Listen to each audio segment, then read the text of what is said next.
Welcome, everybody, to yet another goddamn horror podcast. I am one of your hosts. I am Ryan Danley, coming to you from Portland, Oregon. I got what's up, Jonas? What's up, man? Over here in Bushwick, Bill. Yep. It's Halloween season. I always think about Bushwick Bill during Halloween season because I feel like it's appropriate. Yeah, he's his mind's playing tricks on him. It wasn't even close to Halloween. It's true. This year Halloween fell on the weekend. Me and our podcast were tripping. Anyways, what's up, Graham? Flatbush? What's going on over in Flatbush? Not a lot. No? No. That surprises me because Flatbush seems like the kind of place where things go. Well, yeah, I haven't left the house much lately. Yeah. So not a lot here. I've been watching a lot of movies. Yeah, I think my favorite thing about Flatbush is that there's just people with stereo speakers sitting on the sidewalk just listening to whatever. You know what I mean? Oh no, that's New York. That's anywhere outside of Manhattan. But they listen to better music here. Yeah, it was good when I was in Flatbush, and there's just something it's just so good in its soul. It's just such a wholesome thing. You know what I mean? Like it's just like I just kick it on the corner and fucking listen to the stereo. And yeah, I love New York. I miss it.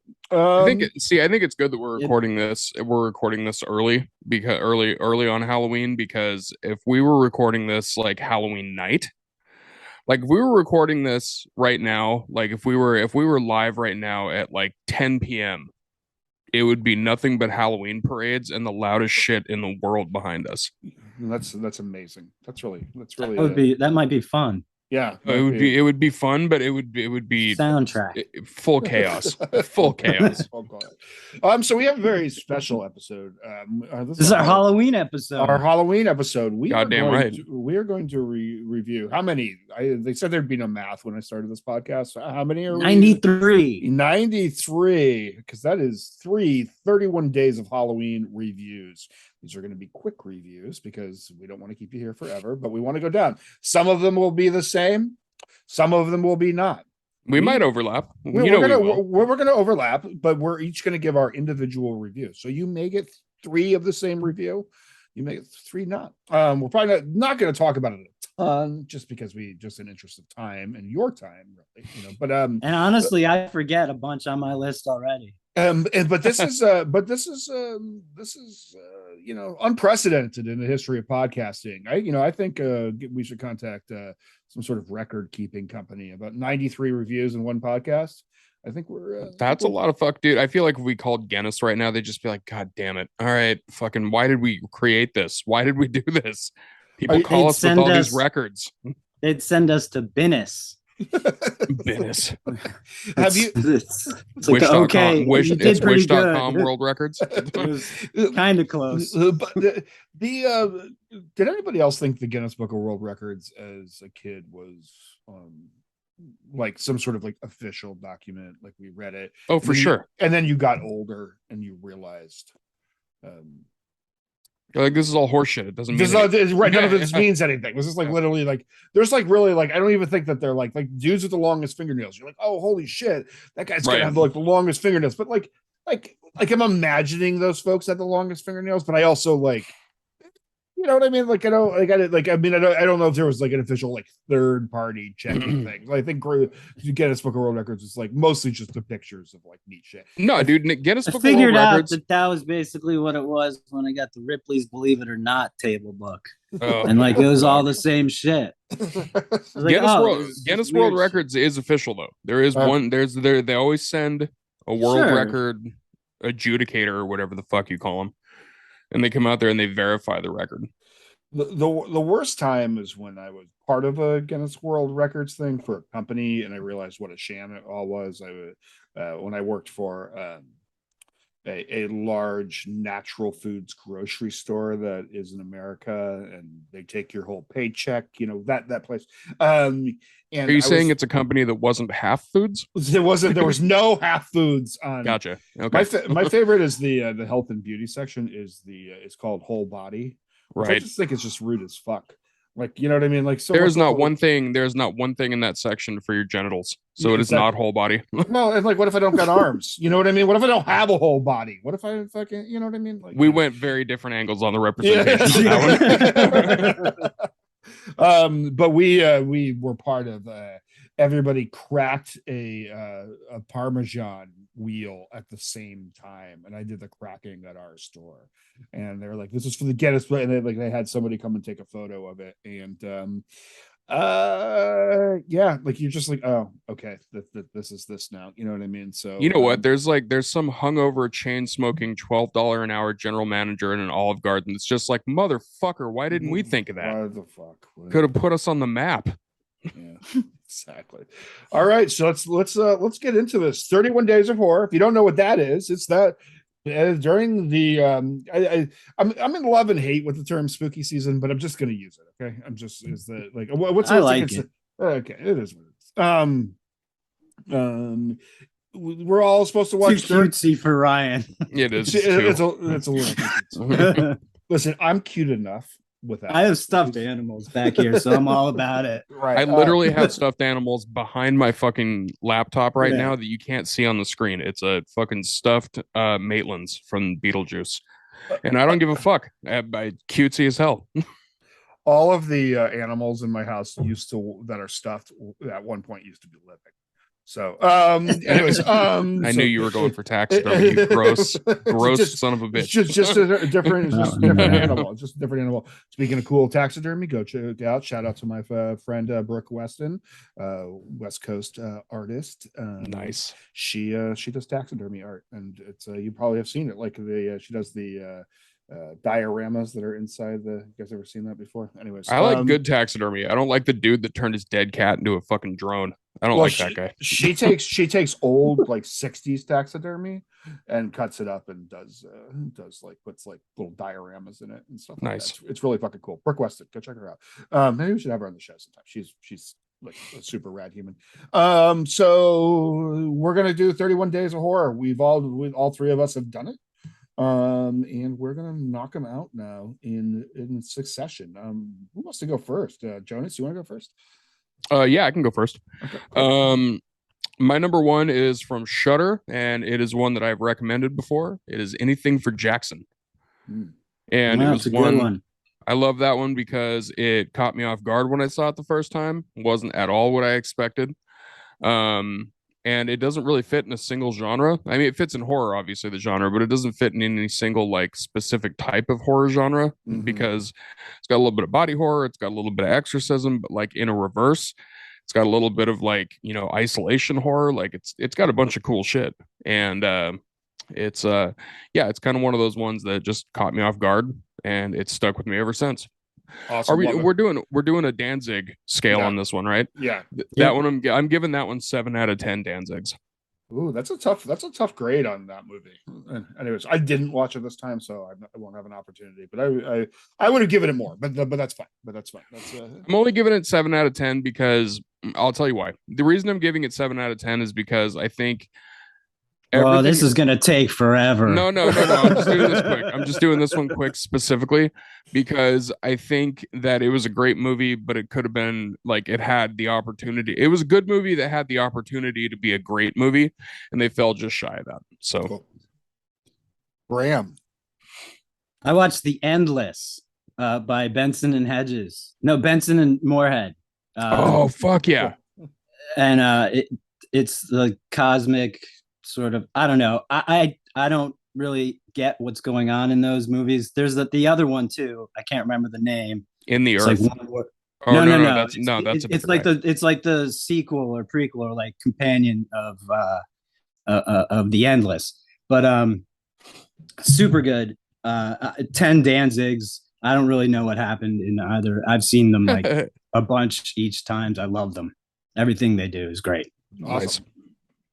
I watched Unhuman, about a busload of people, a busload of kids that crash and end up in a it's a long story, but they end up in sort of in a zombie invasion. And it was actually like Kind of terrible. So there's a theme in mind that I actually ended up watching. I feel like a lot of like teens doing horror, which at some point when I realized that I had watched a lot of that, like I kind of felt like creepy about it. But this one was like a high school bus crashes. They're out in the woods someplace, and melee begins. It's Unhuman. I don't know. Go check it out. It's good. I give it like 6 out of 10 Danzigs, but like it's watchable. You know what I mean? Sure. Like it's not a good movie, but it's like it's a worthwhile movie to watch. So I don't know.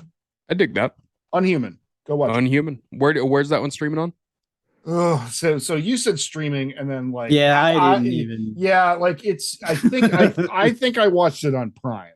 I'm pretty sure I watched it. Okay, I was just curious because I mean it's not one that I've seen, so it was one that curious. Just I don't know, maybe because I did my fucking homework, I'm gonna tell everybody what my streaming on. But you know, I remember some of them, but there was also me. There's also me. So, and I'm just gonna say, like normally every year I do a theme. I watch like an entire set of something. Like I did. Right. I kind of this year just watched stuff. Like I just sort of. That's just, what I love that though. Yeah. That was actually that. So my theme, it's like the White Album. It's like a theme that there is no theme. You know what I mean? Like basically, the Beatles. Okay. All right. I just watched all 10 Danzig movies. That was my theme. His rating is just all 10 Danzigs. Listen, the 7 out of 10 Danzigs is going to be my baseline rating, and if it's below that, it's pretty shitty. If it's higher than that, it's really fucking good. Okay, so that's great. That's how we're going to do this. My second one is They Look Like People, which is both on Tubi and also on Shudder. Great movie. Fucking awesome movie. Like it is also. I don't think I've seen that. It's not at all what you expect. To be quite honest with you, man, I'm actually surprised you like that. Me? Yeah. So I'll tell you this: I hated it the first time I watched it, and then I watched it a second time, and I absolutely fell in love with it. Right. So, cool. It's slow, but it's really good slow. Like, again, I watched it the first time, hated it because I think I was expecting something completely different. So just keep your expectations neutral about what the movie actually is and go into it and just enjoy it for what it is. That one actually gets higher than 7 Danzigs. That one's going to be 8 out of 10 Danzigs for me. I think it's a great movie. The one thing I will say though is I think the movie that I would compare mostly to it is It Comes at Night. Yeah.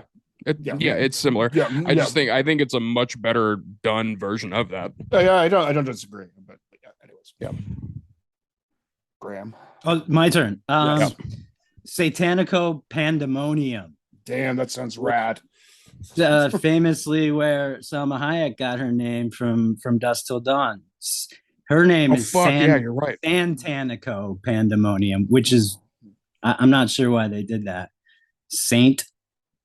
But anyway, it's a Mexican nunsploitation horror about a devil that takes over a sister. And just a lot of murder and stuff. It's great. 70s? It's a fucking fun. Such a fun sentence. Mexican nunsploitation horror. Yeah, it's fucking rad. So obviously 10 Danzigs. Sweet. So I was trying to watch Boo, which is a good movie from a few years ago. What I ended up watching was Boo from probably 2000 and I'm guessing like 4 or 6. I could look it up. I'm just not. Was it the Tyler Perry one? No, that if I by accidentally put on a Tyler Perry movie, I would be fucking stoked. I would be like, but no. So this is people who go into like a haunted asylum or hospital or something. I know exactly which one you're talking about. Yeah, and I'm gonna tell you, it's bad. Did I watch the whole thing? Yes. Did I hate watching the whole thing? No. Did I wish that I hadn't watched the whole thing? Kind of. So if that makes sense, like it's just bad. But it it is like early 2000s horror. It's called Bo. Like I thought there's a newer movie called Bo that like and that's what I thought I was getting into. But once I had realized that it wasn't that movie, I was already past the point of like I was not invested in the characters, but I just kind of wanted to see where they went with them. And it's a terrible movie. It's one of those movies where nobody can act, and it kind of feels like a sci-fi channel movie, but it also I don't know, like there was actually some fucked up looking scenes in it, and like there's like an old lady in a bed, like that's the girl's mother, and is that where we're at with horror? There's just a fucking old lady in a bed. She was in like a hospital bed, and she was dead. And she was dead, right? And stuff like right. That. So yeah, but maybe that's where I'll give it 5.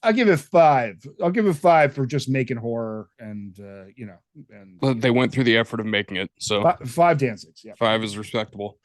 My next one's Excision. Wow. Which is from starring Annalyn McCord. That one's on Tubi. It's fucking gross in a really good way. She's done some cool stuff in horror. She did a movie, I think it was called 92 Kill or 96, or no, it's 68 Kill. It was called 68 Kill. And she did great in that. And yeah, this one's awesome, but it's very weird. And it's very gross.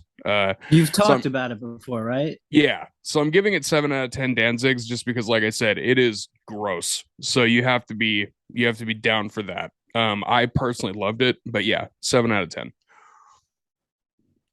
All right. I watched Sissy. I remember liking it a lot. 10 fair. Yeah. Sissy did rule. Yeah. I also watched Sissy. I'll just do mine right now. I thought it was fucking great. I'll give it 8 out of 10 Danzigs. It starts one way, ends another way. Fuck, man, like Sissy's great. Like Sissy sometimes is this kind of exactly the horror I'm looking for. Like just some fucking fun stuff, like some cool kills, like some inane shit, and the good guy's a bad guy, the bad guy's a good guy. It's all reminded me of Val a little bit. Yeah. It's kind of exactly. And I don't know, fucking yeah, Sissy rules. Jonas, nice. My next one's Antiviral. Cool. From Baby Cronenberg. Still haven't seen that. Yep, it's on Tubi. I think it's also on Prime. But yeah, it's Baby Cronenberg's first movie. I say, Brandon Cronenberg. He's only done like 3 movies, I think, now. But it's his first one, and it's fucking awesome. It's that one. I would say that one's like an 8 or 9 out of 10 Danzigs. It's a really good movie. So. The Mist. It's a fucking classic. Classic. Think. Absolutely. Yeah, it's 10 Danzigs easy. The ending is absolutely just fucking stupendous. Especially as a fan of the book. It was like my favorite Stephen King story. It was one of those, I think it was in the 4 Seasons one, so it was like 100 plus pages or something. It was one of the longer short stories, novella, if you will.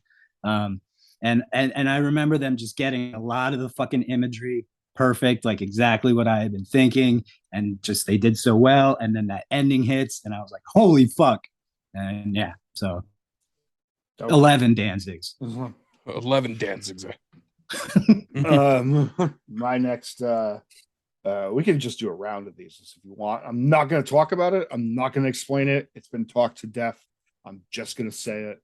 Halloween Ends, 666 Danzigs. Showed us. Not that fucking movie.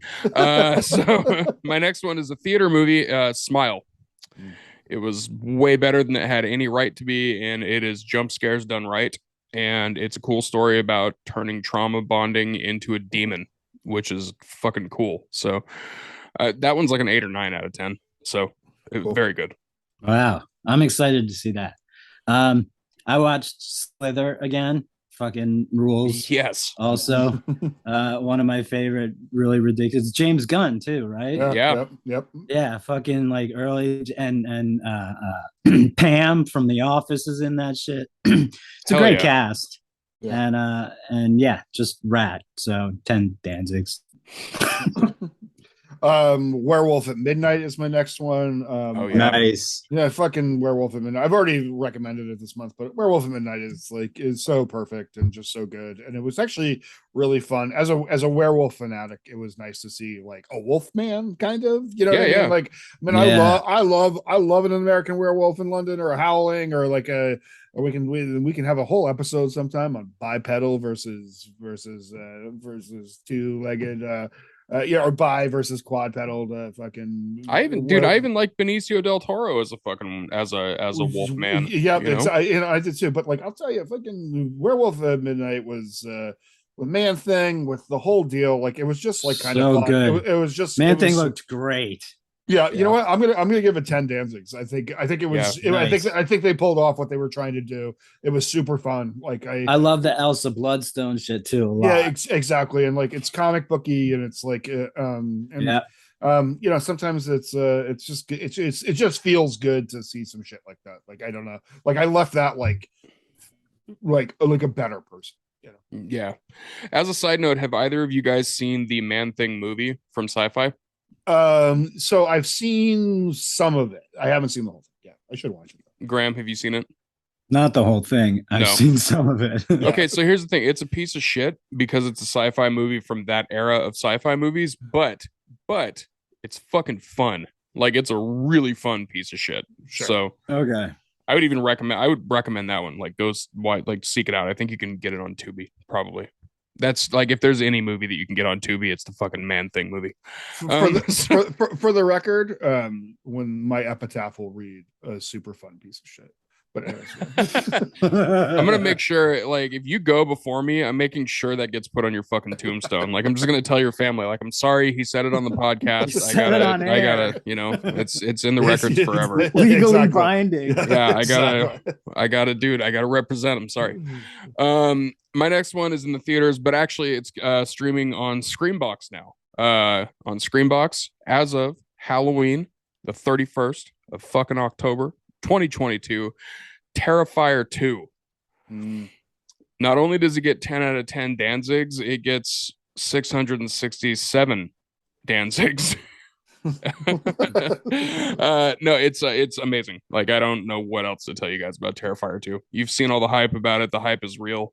And it's crazy that for Halloween weekend, I want just to tell you guys something really quick on this. It started in 860 theaters. As of Halloween weekend, it's in over 1,500 theaters. Wow, that's nuts. It's all because of fan demand, which is fucking wild. Especially once you see the movie, it's just Jesus Christ. The fact that fans have swarmed out for this and made it the grotesque Cinderella story that it is incredible. So yeah, Terrifier 2. Watch the shit out of that. Fantastic. I already pre-ordered the Blu-ray. Yeah, I pre-ordered the Steelbook. It's Graham. All right, yeah. I watched House of Fears. I think I was like, oh, maybe I'll try some clown horror because Terrifier was big at the time. And I think there was a clown on the cover. I don't remember much about the movie, but my friend who lives in Salt Lake City was like, oh shit, I didn't know anybody else had ever seen that movie. It was made by a Mormon guy here to like placate the Mormon church, and that's why it was so bad. Mormon clown horror? I guess so. Now I want to see that. Yeah, House of Fears. That's my only non-10 Danzig. I'm gonna give it 4 because this isn't what I watched this month, by the way, but you guys need to watch. You guys need to watch the Clown Motel movie. It's literally called Clown Motel, and it's filmed in the Clown Motel that's in like fucking Carson City, Nevada, or whatever. And I'll watch that. I really hope they tear that thing down soon because I think it's fucking foul. Well, it's haunted and it's next to a cemetery. I hope they never tear it down. Anyways, let's see. I kind of want to follow up. Anyways, I'll just go. Anyways, I'm gonna go Black Phone. I saw Black Phone. I hadn't seen it before. I kind kind of sat on it, and I didn't see it. I give it 8 out of 10 Danzigs. It was very good. You know, I mean, there was amazing performances. Actually, you know what? I'm gonna give it 7 out of 10 Danzigs. Because there was some things I would have liked to have seen differently in it, but like yeah, Black Phone. I mean, right. It's a huge fucking block. It doesn't need me to have a promotion. You know what I mean? So no, it was fucking good. It was I really liked it. It's good. It's fully watchable. Also, I love the Jason Baker masks in it. He fucking, like, him and Callum Studios fucking crushed it on the mask game in that movie. Yeah, that's super good. You know, I mean, like I like that they kind of just shoehorn some horror tropes in there to keep the plot alive. You know what I mean? But that's that would be my only complaint. Like, it was like they did salt base some tropes in there, just a little. There you go. Yeah, they were like, okay, like the sister is psychic. You know what I mean? Like, and you know what I mean? It's just like, and part of me loves that they just don't give explanation for that shit, and it's just horror, and that's just like what it is, and that's just like vehicles for that. There's another part of me that's like, this is a movie at a specific level, and like, you know what I mean? And like, there's a little part of me that is like, gets a little tired of psychic kids. Sure. You know what I mean? It's just like, it's so done that like, I just don't want to see like another animal that sees something that you don't see, or the kids that you know have been like talking to the thing and like that.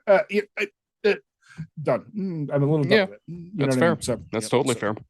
I think my next one is one that all of us have on our list. It's the new Hellraiser. Yeah. Yes. Yeah. Fucking loved it. That one's a 10 out of 10 Danzigs. I fucking hell yeah. Adored it. Loved it. Wonderful if you haven't watched it, watch the shit out of it. It's on Hulu. Yeah. Cool. Jamie Clayton, by the way, fucking kills it. All the Cenobites. Yeah. ACAB, all Cenobites are beautiful. The shout out to Drew for that one, actually. I saw Lyle. Have you guys seen Lyle? No. It's about a woman in New York who her child dies, and then like the apartment gets weird, kind of maybe witchy and stuff. But the shocking part about it, I really loved it actually all the way through. But also Michael Che was in it. What? Like, yeah, like on a Zoom call. Really? Yeah. Okay. All right. That was weird. Yeah, but it was great. I really loved it. So Lyle. Yeah, you'll recognize the cover when you see it. It's actually a horror movie about seeing Lyle Lovett's face for the first time. Like what? But yeah, that's the face behind that name. Jesus, man. Good for your voice. Like, why does he have Lenny Kravitz's face and Lyle Lovett? Yeah, 10 Danzigs. Fuck yeah. I mean, Lenny Kravitz is like your attorney's name. You know what I mean? Like your dirtbag attorney. Like, not like. And by the way, like now 98% of the world wants to fuck your attorney. Right. Lenny Kravitz. I love that Lenny Kravitz like just threw on his leather jacket with no shirt on to take out the trash, like in like 1991, and was like, you know, this shit actually looks good. And has like he's worked the leather jacket, no shirt fucking thing until the very end. I also love that he put on a fucking scarf that was actually a king size Afghan blanket. He's just like, I'm gonna fucking wear this, and you're gonna kiss my ass about it. Right. And I will come in and I will have sex with all of your women, all of them, and your men. He'll come in. Whatever. Named like a weird Office character. Right. Yeah. Lenny Kravitz shows up and the fish quit swimming. Let's see. My next one is my apparently my teen romps that I watched would be my best friend's exorcism.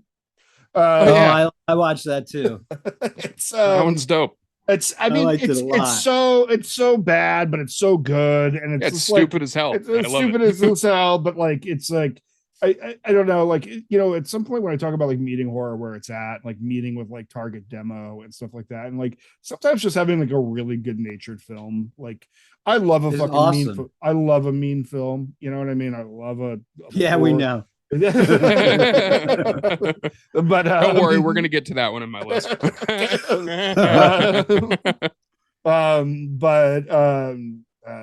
But something like that, Best Friend's Exorcism, so it's good. So I liked it a lot. I give it. I mean, I don't even want to fucking rate it. I don't know if you want. It's 7, 8 Danzigs. For what, if it was trying to do what it's trying to do, then it'd be 10 out of 10 Danzigs, which is just a cute little film about two friends and one of them gets possessed. It reminded me in tone of Warm Bodies. Yeah, it's that, you know what I mean? Yeah, and like it's a fucking good movie. Or those like was it Vampires in the Bronx versus the Bronx? Yeah. Vampires in the Bronx. Yeah, that lighthearted horror. It's lighthearted, like you want the kids to win. Everybody. Yeah. Family horror. That makes you go, aw. Aw. that kind of horror. Which I honestly really like during the Halloween season. I get really into like sort of the campy, like Hubie Halloween style shit. Right. Oh, you brought up Hubie Halloween. It's not good. No, it's not. It's not.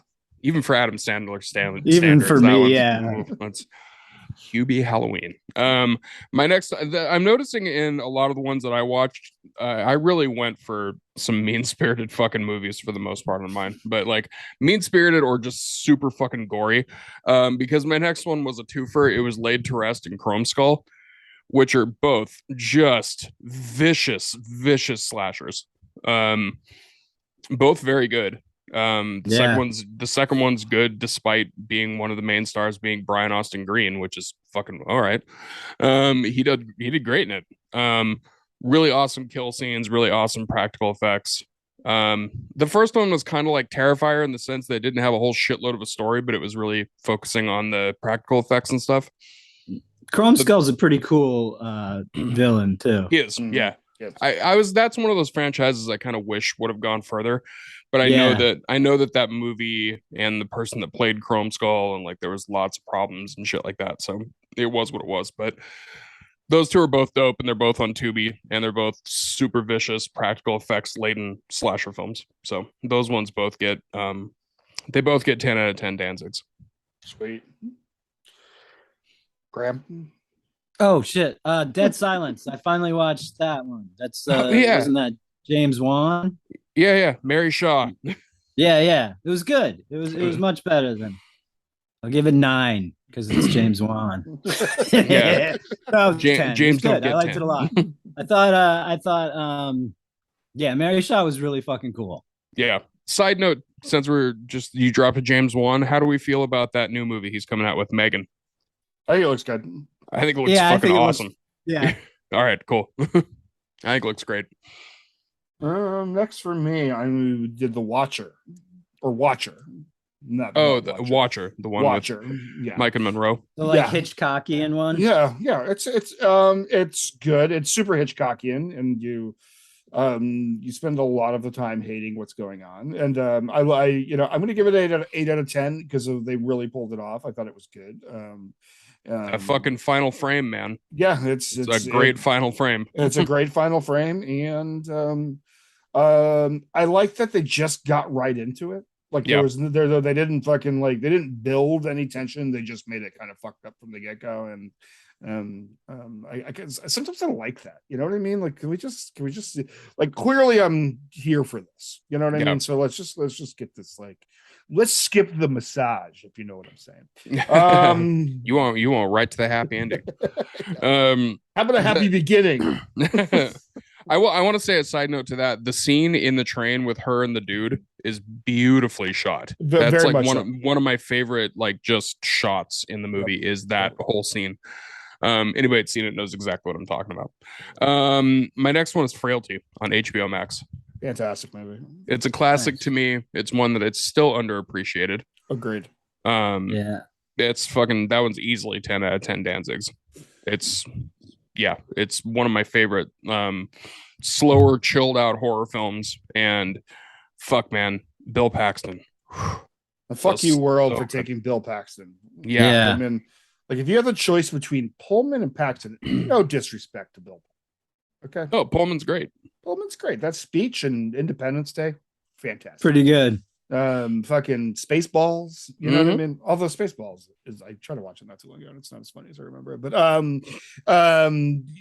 it's you know, I would have chosen Paxton, man. Like keep Paxton around, dude. Like game over, man. Why don't you put her in charge? I mean, why don't you put her in charge? Is one of the greatest lines uttered in movie history. You know what I mean? And that's his film, right? He directed that, right? Frailty. Yeah. And boy, did he fucking pull that movie off. And just the way he acts, and underrated in his acting ability, actually, in that movie. 100%. And also, as a director, he made a conscious choice to not show any blood, right? Which was something that I thought kind of was going to be like an up his own ass type of decision. You know what I mean? Like, oh, I'm going to be artistic and I'm not going to show any blood. But then when you watch the movie, it's like, fuck me, was that effective? Like the way he did it was very well done. Yep. A lot was sound. Like if you can watch the movie, watch it at least on a good sound system, because he did a damn good job making the sound in that movie hit really, really well. All right. My turn, right? Yes, sir. Trick or Treats, not Trick or Treat, but the 80s weird movie. It wasn't good. 10 Danzigs. Movie was shit. 10 out of 10. It was funny. It was funny. It was, you know, it's one of those 80s slashers and this creepy uncle and shit, and it's just bizarre. Don't worry, it's like I have a shitty 80 movies in mind. I have a shitty 80s movie in mind that's going to get a 10 out of 10. Don't you worry. Yeah. Speaking of which, mine is this is the first horror movie I ever saw. And it is Dark Knight of the Scarecrow. Snap. And it's on Shudder. And it stars the guy who was like Benny on LA Law, and he was in Dark. An oddly specific reference. And he was in Dark Man. He's anyways, I forgot the actor's name, but he plays like a slow person who by accidentally they think kills a kid. More to that, and the town folks take care of it. That all happens like in the first 10 minutes. That's not a spoiler. He hides in a scarecrow, and they catch him and kill him and get away with it. And because it's small town justice sort of shit. Sure. You know what I mean? And next thing you know, people are like, why'd you got the scarecrow up in the field when there's no crops going? You know what I mean? And like people are like, I didn't put that scarecrow in the field. You know what I mean? Like, where'd that scarecrow come from? That's and I'm gonna give it like, because I'm gonna be honest with you, like it sort of was one of the first horror movies I ever saw, and so it is like deeply entrenched in my brain. So and heart. Clearly, I mean, kind of. Hey, you know what I mean? Like you know, like I still to this day hate small town justice bullshit. You know what I mean? And kind of like Southerners in general. And I don't. But you're gonna look at the analytics, and all of a sudden our fucking numbers are gonna spike in the South, and you're gonna be like, "Fuck!" Now I got to apologize, but I'm not gonna. I'm not gonna do it. But you know what I'm saying. But like that's sort of bullshit. You know what I mean? And so like I'm honestly, because it's really like sad and a bummer, and they hate him, and you know what I mean. And it's not a great movie, but it's a part of my life. I mean, it's an important part of my life. So it's on Shudder. Go watch it. Fuck yeah. One that I keep on revisiting, and I will revisit it for years to come, I believe, and that's Blood Quantum. Great movie. Indigenous horror, zombies, indigenous blood being immune to the zombie plague. I fucking love all that. Yeah. Great effects, great kills. And rest in peace. Yeah, to the director. Fucking yeah. He is oh God, what is this? I know it because I've reached Barnaby. out. Barnaby. Because I had reached Jeff out to Barnaby be on the show, and but he passed away this month, which is fucking unfortunate. So rest in peace, and much love to his family. And what a great film to have left behind. seriously, it's like, as far as Shudder goes, like, I mean, Shudder's full of gems and they're full of diamonds, but Blood Quantum is one of the ones that's at the top of the heap. Like, it's a very good movie. So 10 out of 10 for sure. Yep. Graham. I saw Hellraiser too. So cool. Yeah, we already talked about that. 10 Danzigs. Fuck yeah. Okay, cool. I watched Horror in the High Desert. Which is nice. You went to Burning Man. That's dope. Have you guys ever seen my list of how much money that it would take me to go to the festivals? Okay. We'll post it on our social medias, but I have a list. You'd have to give me $50,000 to go to Sturgis, and I refuse to talk to any white people. You would have to give me $100,000 to go to Burning Man. But I will not look at a single fucking art car. Fuck art cars. You know what? When you're driving around in your art car, just remember that there are people like with 3 kids at the bus stop. You know what I mean? Like, you just remember that art car, people. Just remember it. On the Horror in High Desert, it takes place in northern Nevada. It is a mockumentary / found footage movie. It's great. I'm gonna give it 9 out of 10 Danzigs. It's about somebody who has like an outdoor blog. He travels alone a lot outside. He finds a creepy house. He doesn't want to go back to it. The people on the blog kind of berate him to go check it out, and then he goes missing. So it's done like a true crime documentary. It's well done, well acted. I don't know. Nice. Eight. I mean, it's good. It's sort of original, and it's not original. Like, it's a bunch of tropes, but how it's put together and how it's watched. I don't know. Horror in High Desert. Fuck yeah. Watch it. Cool. My next one's on Tubi. It's The Dead, and it is a South African zombie film that is a predominantly South African cast and crew, which is fucking awesome. They put the money right back into where they were filming it. Great movie. It's as far as zombie flicks go, it's a really good different look on a zombie film. Very like original Night of the Living Dead adjacent style. So it's like slow brooding zombies. It's not like the Zack Snyder sprint at you and tackle you zombies. What year? That one is from 2011 or 2010, I believe. Okay, something like that.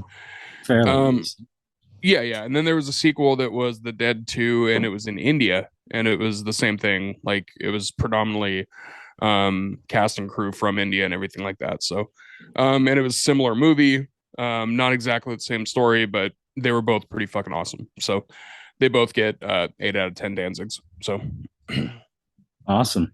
Yeah. Deadstream. I fucking loved Deadstream. Yeah, I had that one on my list. Yeah, it was somebody said it was like Evil Dead, found footage Evil Dead vibe, and that's dead on. Yeah. It was so much fun. I loved it. 10 Danzigs. Yeah. Okay, cool. On my list now is Peppergrass, which you can't see anywhere unless you're fucking cool like we are. Previous guests, if you have not checked out our episode with Chantel Hahn, please go back and check it out. She is a super cool person. That is written. She fucking rocks. She fucking is the so best. Cool. Like she was like, I almost couldn't do Peppergrass because I was filming Black Summer. You know what I mean? Like, such rad problems. Only rad people have that many rad problems. Right. No, we watched Peppergrass, and I think an awful lot of that movie, kind of survival horror style. It's really great. And Northern Gothic. Yep, 10 out of 10 Danzigs easily. Like, I enjoyed it. I actually watched it twice. So hell yeah. My next one is a 10 out of 10 Danzigs from Tubi, and that is Tokyo Gore Police. Oh, it's a fucking classic. Nice. Yeah. God, it's a fucking classic. If you've never watched that, I mean, listen to the fucking title. It's insane. It's so good. Somebody does capoeira with katana legs, and somebody's fucking legs and vagina turn into a Brian using a body horror demon thing. Like there's so much blood. It's amazing. It's so there's good. a story to it, but I don't know what the fuck it is. I don't care. Doesn't matter. No, Tokyo Gore Police is so good. Machine Girl is also good. It's there's so much of that. Meatball Machine. Yeah, Meatball Machine is fucking amazing. Like so, just fucking just go watch that shit. Yeah. It's my turn, right? Yeah. Werewolf by Night. We already talked about it. 10 Danzigs fucking ruled. Cool. Hell yeah. I watched Uma. Oh yeah. It's good. I don't even know how to describe it. It's fine. It's good. It's good. Go watch it. Yeah, it's totally solid. 8 out of 10. Yeah, it's fucking solid. My next one's a 10 out of 10. We had the director on the show. I rewatched it because I love it, and that's The Sadness. Cool. Go watch it on Shudder. Nice. My next one was Pure. It was one of those Hulu Into the Darks. Came out a few years ago. It was like, oh shit! It looked like it was like going to be kind of midsummery, but it's not. It's more modern cult-ish stuff. It's good. I really liked it a lot. Yeah, 10 Danzigs. Very nice. I'm coming down around to my Hellraiser review. I loved it. So much cool stuff, like the thing through the guy that's fucking with his nerves and stuff like that. So creative. I think my only complaint about it is it might have been a little too glossy with that matte finish. I just don't. I kind of just wish it was a little bit more of the classic. A little grittier looking. Get a little grittier. I just wish the movie. Excuse me, I shouldn't drink soda water while I'm on it, but gritty, dark, or maybe I think the lighting in it was a little crisp. It was a little crisp of a movie. That would be my only complaint about it, because I actually think the story was great, and I think actually I enjoyed. I don't think I know that I'm going to contradict what I just said, but I actually enjoyed the sort of clarity of the Cenobites because they just looked. I mean, because they just looked really good, and so like to see they were shiny and slimy. Yeah, they were shiny and exactly. But I think the overall movie could have been a little bit more like you know what I mean? Just because like the original was such a fucking like it had some it was like this is fucking awful kind of, you know, like dudes with no skin, you know what I mean, and shit like that. But all that being said, I mean, that's just, you know, like that's if I'm arguing those finer points, I like the movie. You know what I mean? So 9 out of 10 dances. Real quick on Hellraiser, I just want to say I don't think I've loved.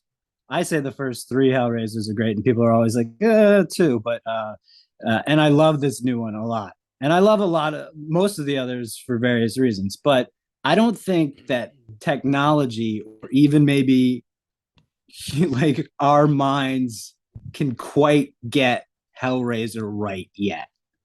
Sure. There's like something that's short every time, like in my mind, like I don't know what it is, but they're just shy of what Hellraiser feels like it should feel like. Right. That's and just a weird thought.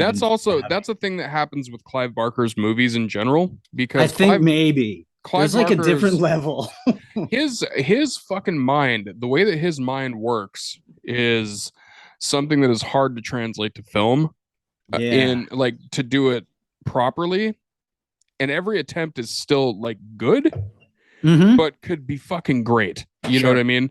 Because the source is there, but like just it's like just out of reach. I don't know, but it's still like those fucking movies fucking rule. So I wish Hellraiser felt like Angel Heart. Oh yeah, do you know what I mean? Like, have you, Graham? You've seen Angel Heart? Yeah. I feel like the like Angel Heart really grasped like gross, surreal terror. Like Gaspar Noé should try a fucking Hellraiser movie. You know what I mean? Shit, fucking the Angel Heart Steelbook. It's fucking awesome. That is awesome. I think Angel Heart's a great movie. I think what they pulled off something like, you left that movie feeling like a total dirtbag. And like, I mean, like, you know, like you had just seen something kind of fucked up. And I could actually, you know, we should really just do an entire Angel Heart episode. We should all watch it, and I could actually talk about it up for a long time. It's a very underappreciated movie. It really is. Straight up. and it's like, I'm telling you, like, very few movies got energy like Angel Heart did. Yeah. So like, I mean, like, because like you really felt like you were in a fucking creepy ass world. Like the kids, like with the fucking feet in the puddles and shit. Like I was fucking awesome. Yeah. Cool. Halfway point of the month, I had to lighten it up a little bit, so I went with Tucker and Dale versus Evil. It's always fun. Fucking yeah. Always love it. I have that on my list. I'll talk about it when I get there. It's incredible. It's fucking fantastic. And if you need something that's just a lighthearted splatterfest, it's so funny and it's so fun. So funny. So good. Yeah, it's on Tubi, and I think it's Canadian. Yeah, it's Canadian as fuck. Like it really is. Like if there's any horror Canadians movie are good at horror. Yeah. I fucking love it. Yeah, it's great. It's it's like I said, it's on Tubi, and I think it's also on Prime, but it's fucking fantastic. So it's also a movie you should own. Like if you're a home media collector, almost every version of that is awesome. Like it's one you should have in your collection. It's a infinite rewatch value. For sure. Graham. My best friend's exorcism. It was super fun. I already talked about it. 10 Danzigs. Cool. I'm onto Deadstream too. or Deadstream as well. I just loved it. I love how hateable he is, and he stays hateable through the whole thing, and like super hateable. Like so, like what's happening to him is fine. You know what I mean? Like it's a good movie. It is found footage, Evil Dead, and just like you know, I don't know, I fucking dug it. So yep.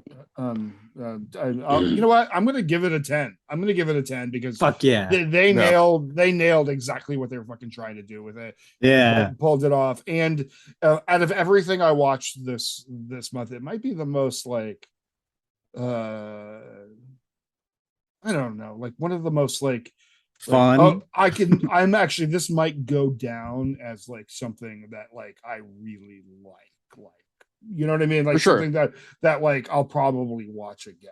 You know what I mean? 100%. It gets a 10 out of 10 for me later on in my list too. So it's like fucking universally awesome. Right. My next one was definitely not fun. It was not one that was fun like Tucker and Dale versus Evil, but it is a found footage movie also. It's called The Final Prayer, also known as The Borderlands. Actually, dude, it's one from the UK, and it's a really good found footage movie. And it's not. I think it is. I don't think the entire movie is pretty fucking boring until the very end. And which is why I liked it. Yeah, that's why I liked it.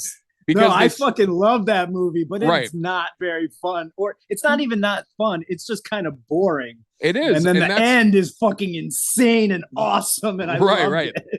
Which is so that's why I recommend this movie, because it strings you along and thinks that it really makes you think that like you're watching this boring, drawn out fucking found footage movie. And there's no way they can save it. Right. You really think that there's just no fucking way, and then that last probably like 10 minutes is so well done, and it's horrifying, dude.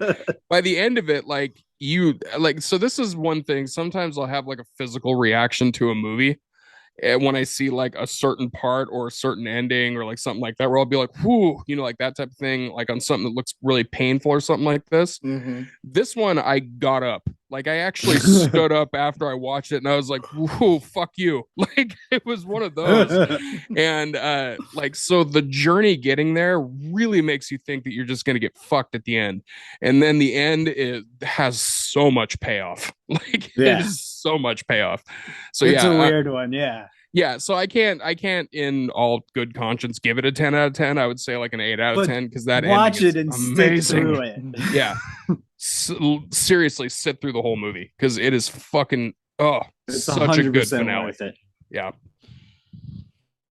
All right. I watched Studio 60 or 666. Oh yeah. It was fine. Cheesy as shit. I loved it. Yeah, I don't know. There's something.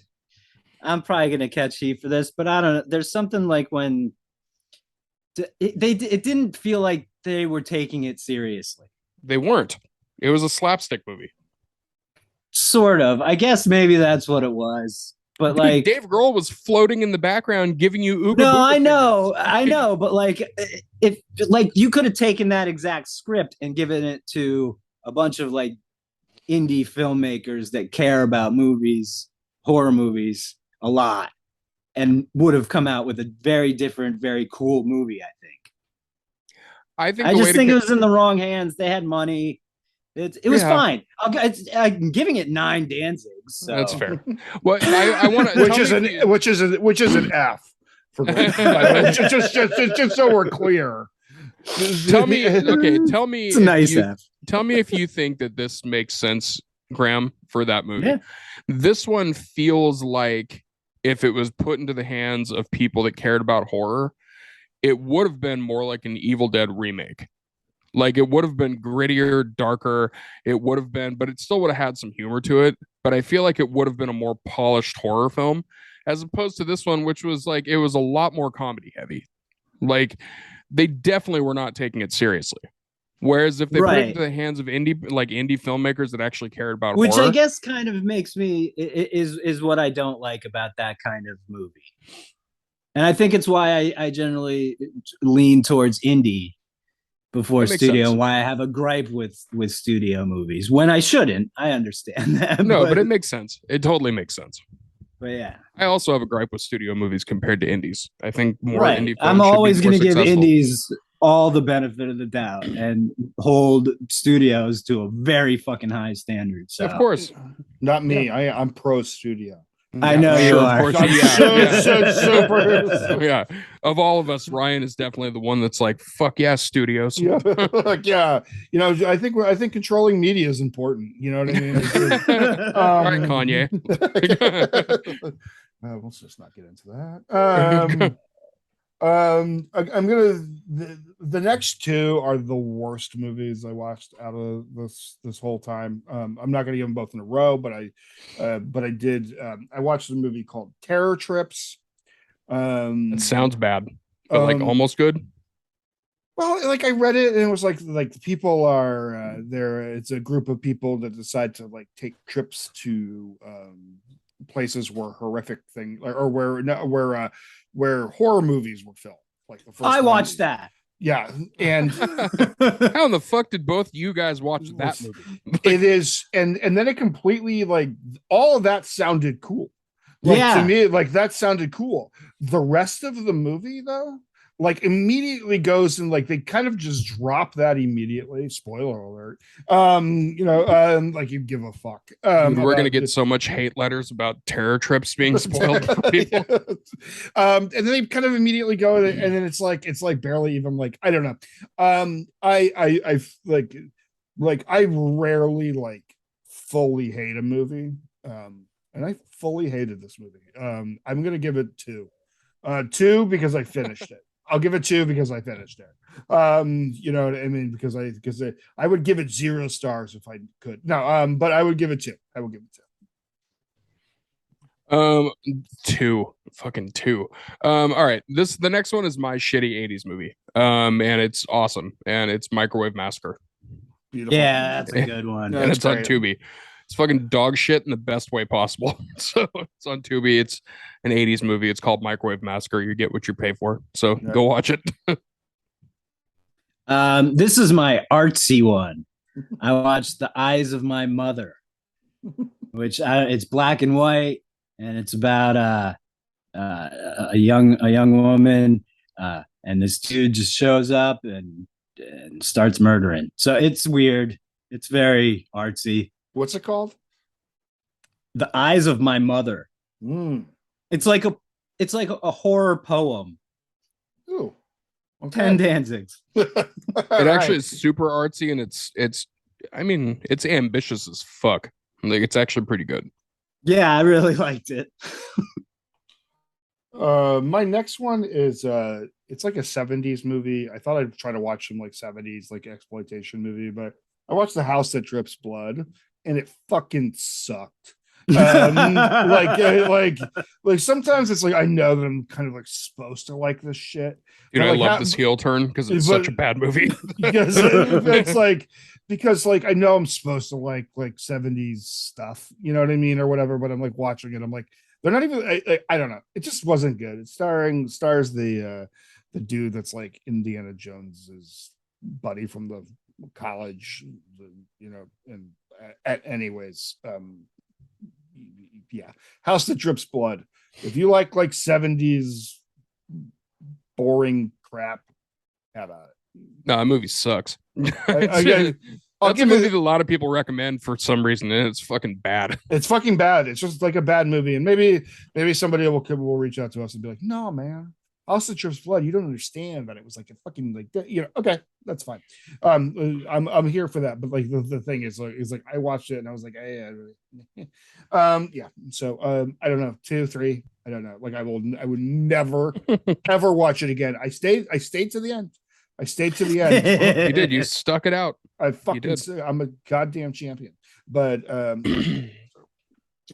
my next one is the most 7 out of 10 Danzigs it could possibly be without going lower. And it's one that I rewatch every Halloween now because I think it's fun. It's by no means a quote unquote good movie, but it's really fun. And that's Freaky. And it's on HBO Max. Yeah. It's a very cookie cutter, you know, body switch slasher, but it's a fun one. Like, you know, if you're gonna make a body switch movie, did Happy Death Day, right? Yep. And Happy Death Day I think was a better movie. This one was fun though, seeing Vince Vaughn play a high school girl and the high school girl playing a sadistic serial killer. It was kind of a cool body switch. But yeah, I watch it every year now. So it was the hot chick, but today. Right. It totally was. All right, Halloween Ends. 10 Danzigs. I thought it was great. Yep. Cool. I'm kind of tired of Halloween at this point. Boy, people have been talking about it a lot the last couple of years. I literally, before the podcast, I watched the Curse of Michael Myers producer's cut just because I was like, you know what? I spent the money on them. I'm going to watch them. And I forgot that the producer's cut was a thing. And they misspelled Haddonfield on the Haddonfield That's hospital right. I thing, saw that. right on the front of the fucking. That's the first scene, and I was just like, really? That was like, you didn't get that right. All right. Yeah, I mean, and I'm not going to get into this, but there is I don't really want to talk about Halloween Ends anymore. But for all the hate it's getting, I feel like telling people, have you watched these movies? Like really, like most of them just aren't good. I mean, like they're just like they're fine, like horror movie fodder, but like they're like, well, the original vision and all this shit. Like watch the fucking there was no original vision. It was make this movie as quick as possible. It's not like it was like some fucking like, I don't know, like this was like the fucking Lord of the Rings book. You know what I mean? This was like, just get this shit done. Like, you know, the actors are wearing their own clothes. Anyways, did you see John Carpenter saying that even he thinks that there should never have been a sequel after the first one? Well, I'm sure he maybe thinks that. I think it's like his not even in his top 5 movies. No, he just straight up said he goes everything was told that needed to be told in the first movie, and we shouldn't have made any more. So perhaps we should listen to the creator of the entire fucking, you know, property. But also, he did just make a bunch of money and do and have his hands so much good. Have his hands in that whole. You know what? Yeah, good for him and his son. No, he's done enough work. You know, in horror that he deserves all that. So yeah. However, who's next? Me. Awesome. Next movie I watched. I'm gonna get into some good ones now. Bones. Motherfucking Bones with Snoop. D-O to the double G. I'm actually not that big of a Snoop fan, musically, but I will. But I'd love to have him on the show. Snoop, I know you're listening. Please contact us, and we'll fit you in. I'm pretty much going to stop anything if Snoop Dogg's like, hey, at 3 a.m. can you have us on there? I'd be like, yes, Snoop. We will do that. Bones, it's fucking great. I love Bones. Like Bones. Yeah, it's like, fun. It's fun, and it's just like it's just good, like a quote unquote urban horror or whatever from that era. And God, it's a horror movie with African American people. Let's call it urban horror. I know. That's what they said, but kind of it focuses on things that it does. On that one things. is an urban horror. Yeah, literally. And it's good. It's a horror place. It kind of like it to me. It kind of runs like has a similar vibe to that horror. I don't remember the song that Hammer did in a horror house, but it just has like that vibe too. I don't know. It's fun. It's cool. Yeah, I don't. Horror 10 out of 10 Danzigs. So. Nice. My next one we've already talked about, Deadstream. It's like strapping a GoPro onto the Evil Dead remake, and here we go. Yeah, it's fucking great. So, Hack-O-Lantern, and I'm realizing I may be confusing that with Trick or Treats. So it's just same review, 10 Danzigs. I love that they were so not discernible between the two movies. You're like, I don't know, this fucking might have been the other movie I watched. I'm not sure now. No, they're very similarly named. Yeah. I watched So Vam. How is it? It's great. It's fun. I mean, what in the fuck is that? I've never even heard of that. So Vam. It's like young queer, hip queer kid at vampires, school. Right? Gets picked on by people, and then no, I'm pissed. I haven't heard about it. It sounds awesome. And ends up joining a cool vampire gang.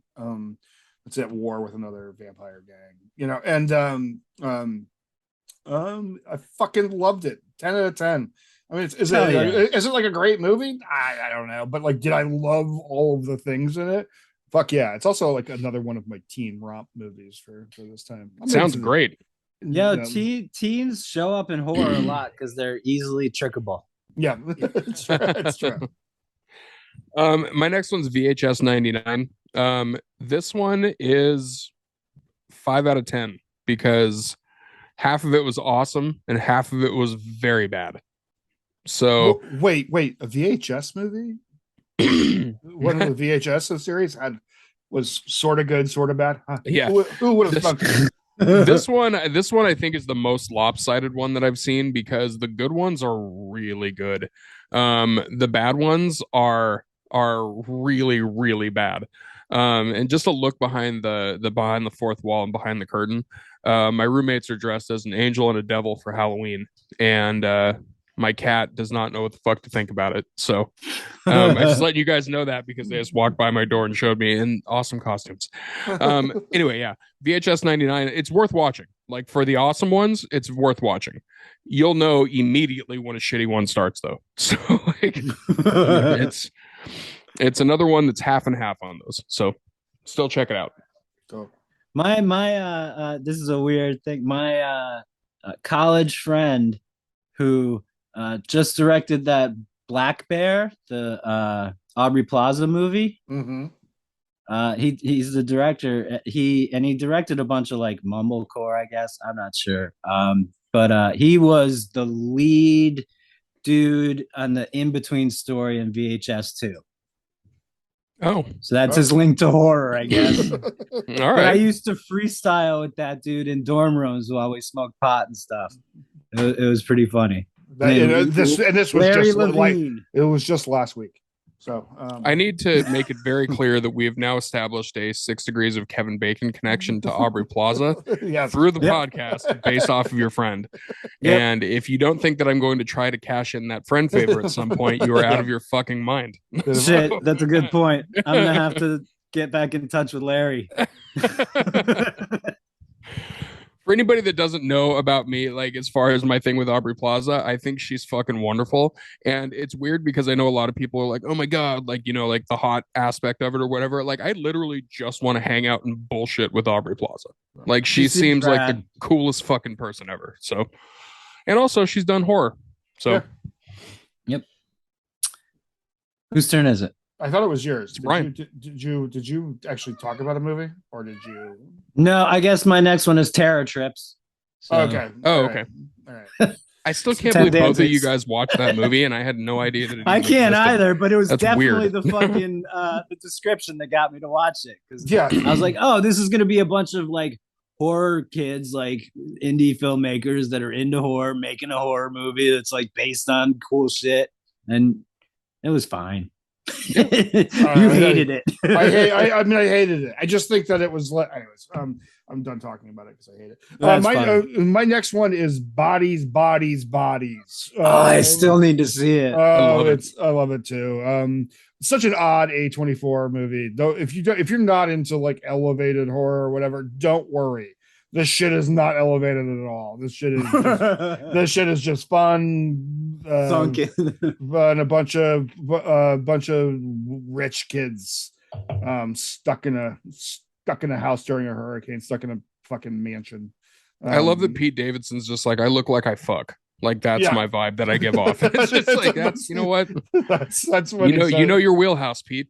Yeah. And you know what? I think Pete's great, and I'm a Pete fan. So, yeah, you see him with his shirt off in the movie, and he has all his tattoos painted over, which is interesting. Oh yeah, fuck! I didn't even think about that. You're right. Yeah, but it's anyways, the way it turns out, it's just kind of, I don't know, it's fun. It's actually, you know what, for a movie with a lot of fucking really brutal death, it's super fucking fun. Like it is like I'm so excited. Yeah, I know I'm gonna like it. You should totally watch it. I think it's it's free on it's one of them. Or wait, I think it just got released, or it's about to be. It was like $2.99 or something like that. Something like that. Yeah. It was something really.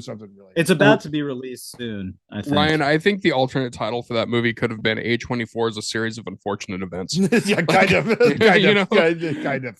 Just exactly. You can tell that just based off the trailer. Yeah. So my next one is one that is, I'm going to gloss over it quick. It's brilliant, masterpiece. I'll never watch it again. Speak no evil. Let's go to Graham. I'm a little behind the scenes. Speak no evil became a tough talking point on this behind the scenes on this. We spoke plenty of evil to each other after that movie. Yeah, because some of us thought it was fucking fantastic, and some of us fucking hated it. And we I hated it. I was both. I almost broke up the podcast because I was being very raw with my emotion. I was both. I thought it was brilliant, and also I hated it because I wanted to take a fucking shower afterwards. I was just like, oh, get it out. I was just very angry at the whole thing. Yeah, I mean, it's a bummer of a fucking movie. I thought it was amazing. It's such a bummer. But I just thought it was so. But amazing. your explanation of it made me understand why you loved it. Yeah, it's I don't know. I think it's well written. I think it's pieced together really good. Yes, it's a visceral drag, and the last 20 minutes is some of, I think, the most challenging cinema I've watched. But I think to call it bleak would be putting sugar on top of it. Exactly. Yeah. It is. I mean, it's a fucking bummer, and the movie just goes and I don't know. I thought that it was fucking great. Graham did not. We exchanged. We live this, y'all. This isn't an act. Like, this shit's important to us, and occasionally, there's little dust ups about defending our art that we love, or you know what I mean. And I mean, listen, if I said I'll never watch it again, and also I said it was brilliant, that tells you how fucking dark that movie is. Yeah, so it's like, I mean, like, I think it makes like The Martyrs seem actually kind of like fucking silly. You know what I mean? Like, well, I wouldn't say silly, but much easier to deal with. Yeah, seriously, it is. It's much easier to watch it, which is such a weird thing to say. It's Martyrs is real bad as far as that goes. Right, but Martyrs is almost like absurdly bad. You know what I mean? Then it crosses over into like this, like, people are like, oh, this is terrible, and you're like, well, I mean, hyper realism. Right. It's fucking ridiculous. Where like, Speak No Evil could be your fucking neighbors. Yeah, exactly. Like, it's but I thought it was a beautiful film. It was cool to see a movie from, it's Dutch, I'm not sure, but it's anyways. Yeah. All right, Graham, you're up next. Straight from I watched the original 1960 Village of the Damned. Oh shit. Yeah, that fucking rules. Because I wanted to watch the John Carpenter one, and then I heard it was real bad. The John Carpenter one. Yeah, Yeah, it's not great. Yeah, it's not great. But I love it's actually boring. Yeah, I mean the fucking kids. I love like when the little kids are evil. That shit is great. As a Manny, it's right up my alley. That's a fair point. So, and those kids are fucking great with their eyes and the way they talk and everything. Yeah, 10 Danzigs. It's a classic. Sweet. The next one I watched is a movie called Dawn of the Beast. Dawn of the Beast. Okay. And it fucking rules. It is Bigfoot. Upstate New York. Yep, exactly. Yeah. Upstate New York. Bigfoot versus Wendigos. Dude, I already love this. and the college kids showing up to study like they call it the dead month and blah blah blah. And all that bullshit aside, it's probably up near Rochester. I need to remind you that it is Bigfoot versus Wendigo. It is a horror movie. It is like exactly what you want. Like that literally is just a white person's big bad versus a Native American's big bad. That's what it is.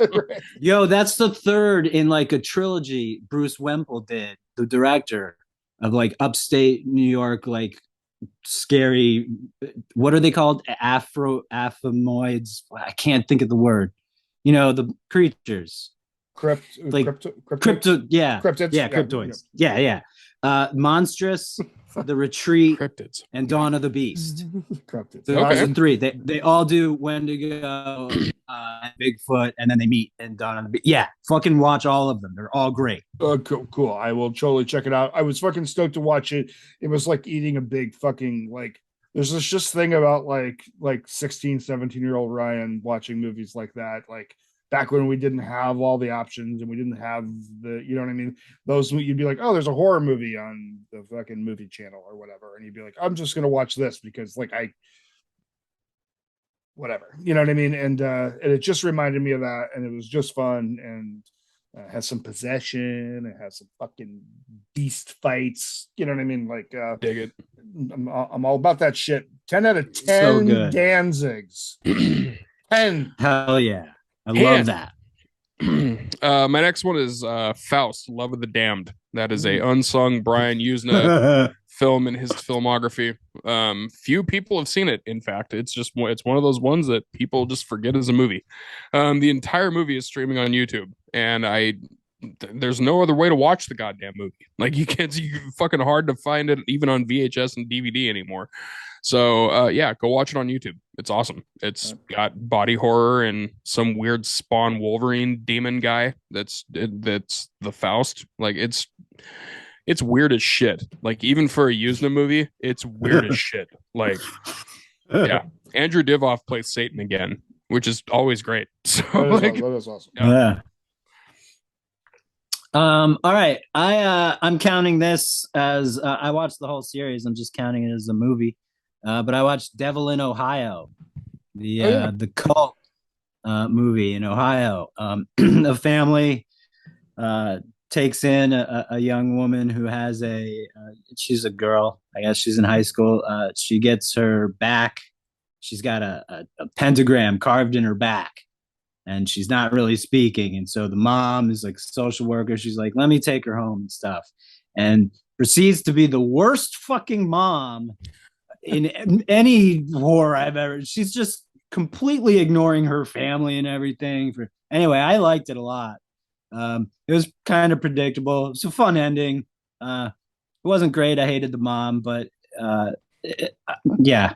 I watched the whole fucking series and I'm only counting it as one. I feel like I should get credit for that. Also, real quick, I've been watching Ghosts.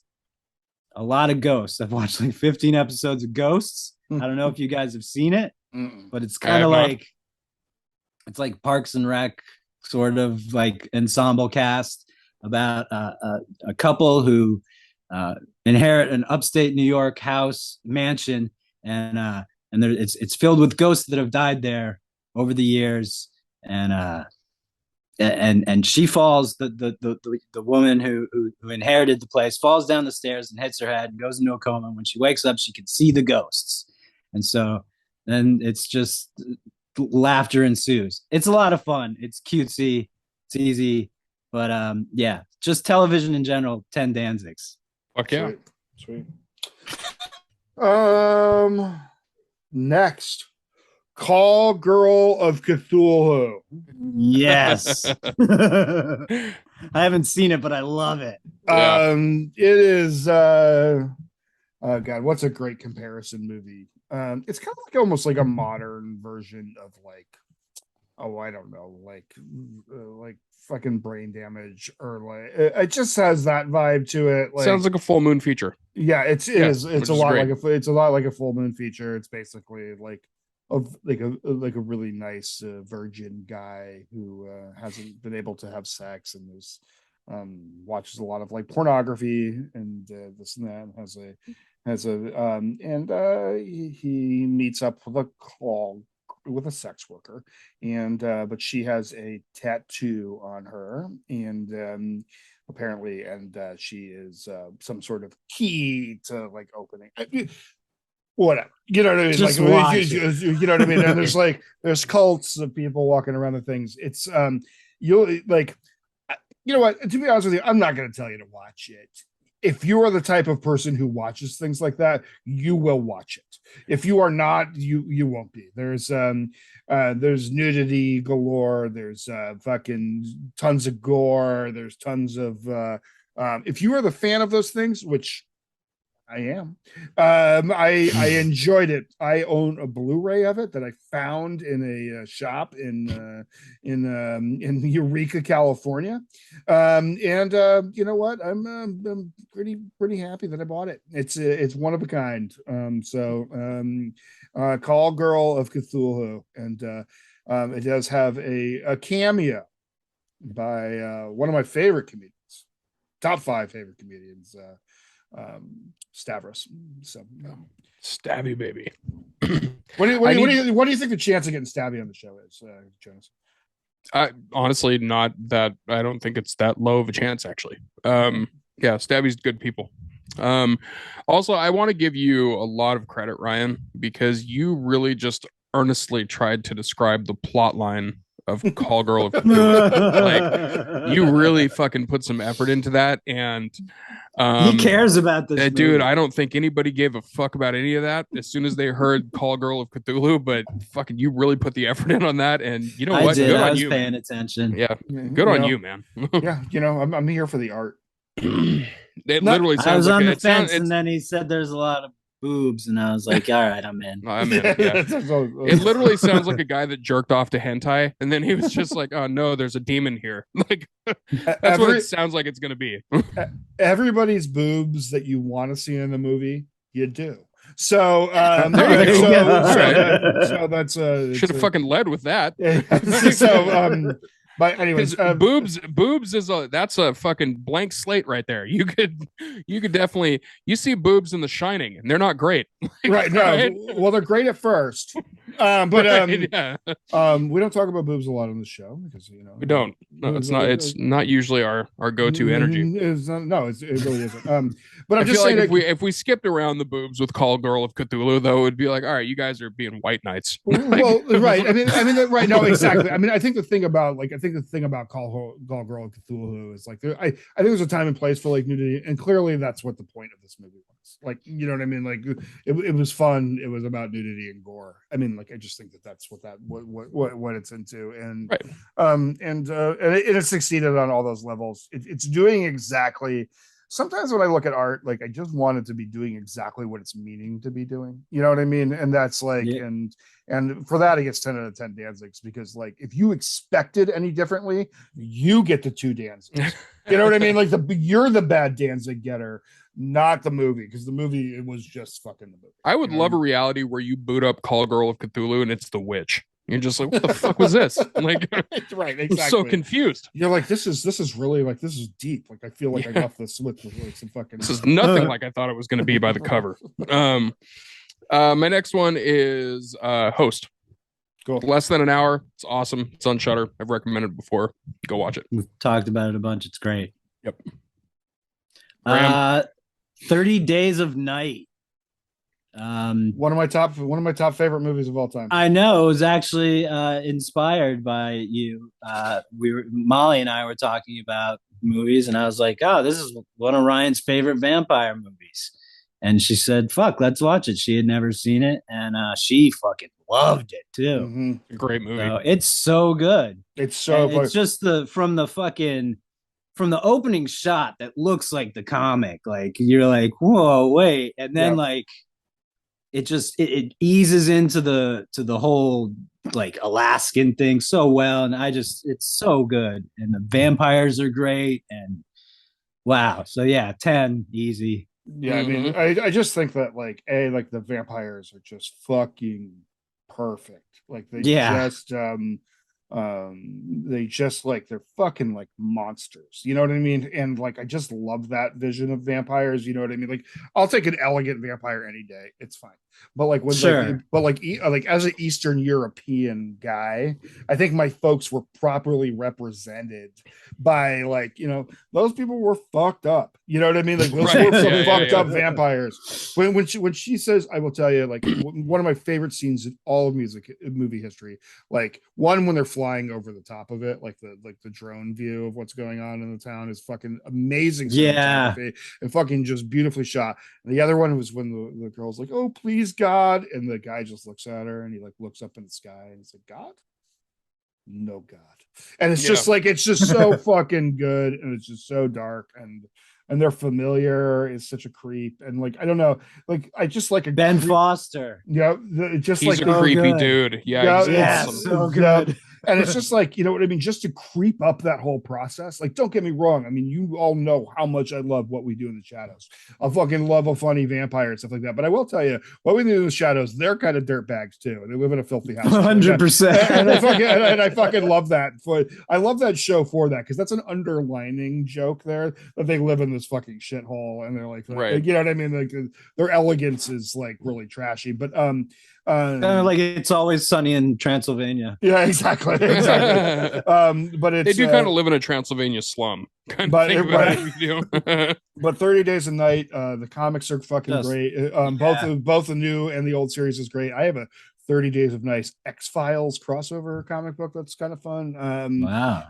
It's but the fucking sequel to 30 Days of Night wasn't even that bad. It should have been horrible. Yeah, I just not bad. It's just like a good like action horror movie. I don't even know if it was technically like it's a sequel by name, but it's like it's just like vampires in the city, you know. But the same sort of vampires, and it's like so similar to like the Blood Red Sky vampire, and like I think like I think to me that was sort of like one of those moments where it's like, oh holy fuck, this is the kind of shit I like. Like it was like a readjustment of what I like. Do you know what I mean? Like occasionally you see something like you're like, oh fuck, like I you know, that movie Train to Busan. You know what I mean? Where you're like, oh, to me this is like an elevated version of this. Same director of it's an evolution. Yeah, same director of 30 Days a Night. I can't believe I'm forgetting his name because I'm old, but he also directed that Black Mirror episode with Christopher Smith. With the that Black somebody. He did Bandersnatch. Yeah, he did, and he also did the. That was a weird experience. Yeah, but he also did the one with the robot dog, and I also love that. Yeah, like the security dog that chases that woman down, like in the apocalyptic world. The director is David Slade. I should know this because I've actually reached out to him, and Christopher Smith and Danny. Who is this white guy? And Danny Houston plays the main vampire, and he's in 21 Grams, which is a great movie. He's in a bunch of movies, and he's an excellent character actor. Actually, that movie kind of did for vampires for me what Overlord did for zombies. Sure, for me, because Overlord was one of those movies where I watched it in the theater the first time and I walked out of it going, "Holy shit!" Like that was an experience. And I watched it again on home media, and it was damn near the same experience, which is really hard to pull off sometimes. And also, it was like, that's a good fucking take on, the zombie genre. Like, that's a fucking awesome take on it. And that was kind of the same way I felt about 30 Days a Night. It's forever going to be one of my favorites. What did Molly think of it? 30 Days? Yeah. Loved. Yeah. She especially loved the vampires. Yeah. Cool. Awesome. It's one of the few movies with Josh Hartnett in it where his bangs are not the actual villain. Yeah. Which is great. He does a great job. Yeah. My next one is I also watched Tucker and Dale versus Evil. Yeah. And Alan, is it Tudyk? Is that how you pronounce it? Yeah. I believe so. Yep. Yeah. He's a bit of a treasure, like an underrated treasure. Like he is like he is such a good character actor. Like he's fully in. He does a lot of good. Yeah, and that movie cuts kind of deep on a lot of different things. Like I like that they switched it up and they made like the blue collar guys like the okay people, and you know what I mean, because that is a trope that poor people and ugly people are shitty. You know what I mean? And it's horror, and I'm not complaining about it. I'm not trying to cancel anything or anything like that. But I'm just saying that it was nice to see that flipped up. You know what I mean? Like to see that like brought on its end. And Alan Tudyk does a great guy. And Dale is like such a fucking nice guy. Like I love when they're trying to see her on the rock, and he's like, no, I'm not gonna do it. Like he's like, I don't want to be a peeping Tom. And you're like, fucking yeah, right. Good job. Good job. Damn right, man. You goddamn right, dude. Like that's like because like it's like like it's kind of sexual assault. It's a fucking right. On naked very people. assaulty. Yeah, it's like I mean, like it might not be illegal or some shit, but it's fucking like it's wrong. You know what I mean? Like, no, I think being a peeping Tom, I actually think is illegal. I mean, actually, I think if you're in a boat on a lake and somebody takes off their clothes to jump in the lake, you're gonna have a pretty tough time getting. You know what I mean? Like if you're like, I mean, if you're just like, yeah, there was a naked woman just standing on the edge of the lake. I looked, and I just got lost in thought. Right, but the idea that like he didn't want to look and stuff like that, and they made Dale just like a fucking solid dude, and I fucking love that, and he wins at the end. Spoiler alert, gets the girl. And it's it's the girl from 30 Rock. Yeah. If you guys hear anything in the background right now, it's because my cat is deciding, since we're on the podcast, to try to cover his food with everything around the food. My cat shit's been going on like crazy. Yeah. My next one is it's a Netflix movie. It is dark, cold, vicious cult horror film called Apostle. I've seen it before. I've watched it before. I never really went into it a whole lot. It's one of those ones that I kind of revisit every now and then when I want to see a cult movie, because every now and then I just really like a cult horror film. Sure. And of course, you got Midsommar. Midsommar is forever going to be a classic now for me. The Wicker Man. Yeah, stuff like that. Like those are the ones that come up. But Apostle hits a different level for me. Like it hits different. So good. Yeah, dude. Fucking Dan Stevens is incredible in it. Michael Sheen, dude. Michael Sheen as the head of the cult. Yeah, Michael Sheen's terrifying every time. Yeah, he is. And in this one specifically, he's particularly nasty.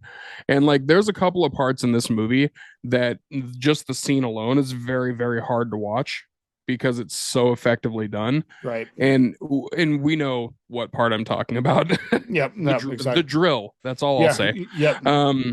But it's one of those movies that I think will stand the test of time. Like it's a almost perfectly shot film. Like I can't think of anything in the movie as far as the way it's shot, the way it looks, cinematography and stuff that could be changed to make it better. Like it has that constant, like not fog to it, but almost like a cold darkness to the look, which is really what it should, Gareth Evans. Yeah. Who did The Raid. Yep. And The Raid, like that, those are wildly different movies too. And The Raid is also, I think, one of the greatest action films ever made. Yeah, incredible. And The Raid too. Both fantastic. He also did that TV show, The Gangs of London, which is fucking dope. Mm-hmm.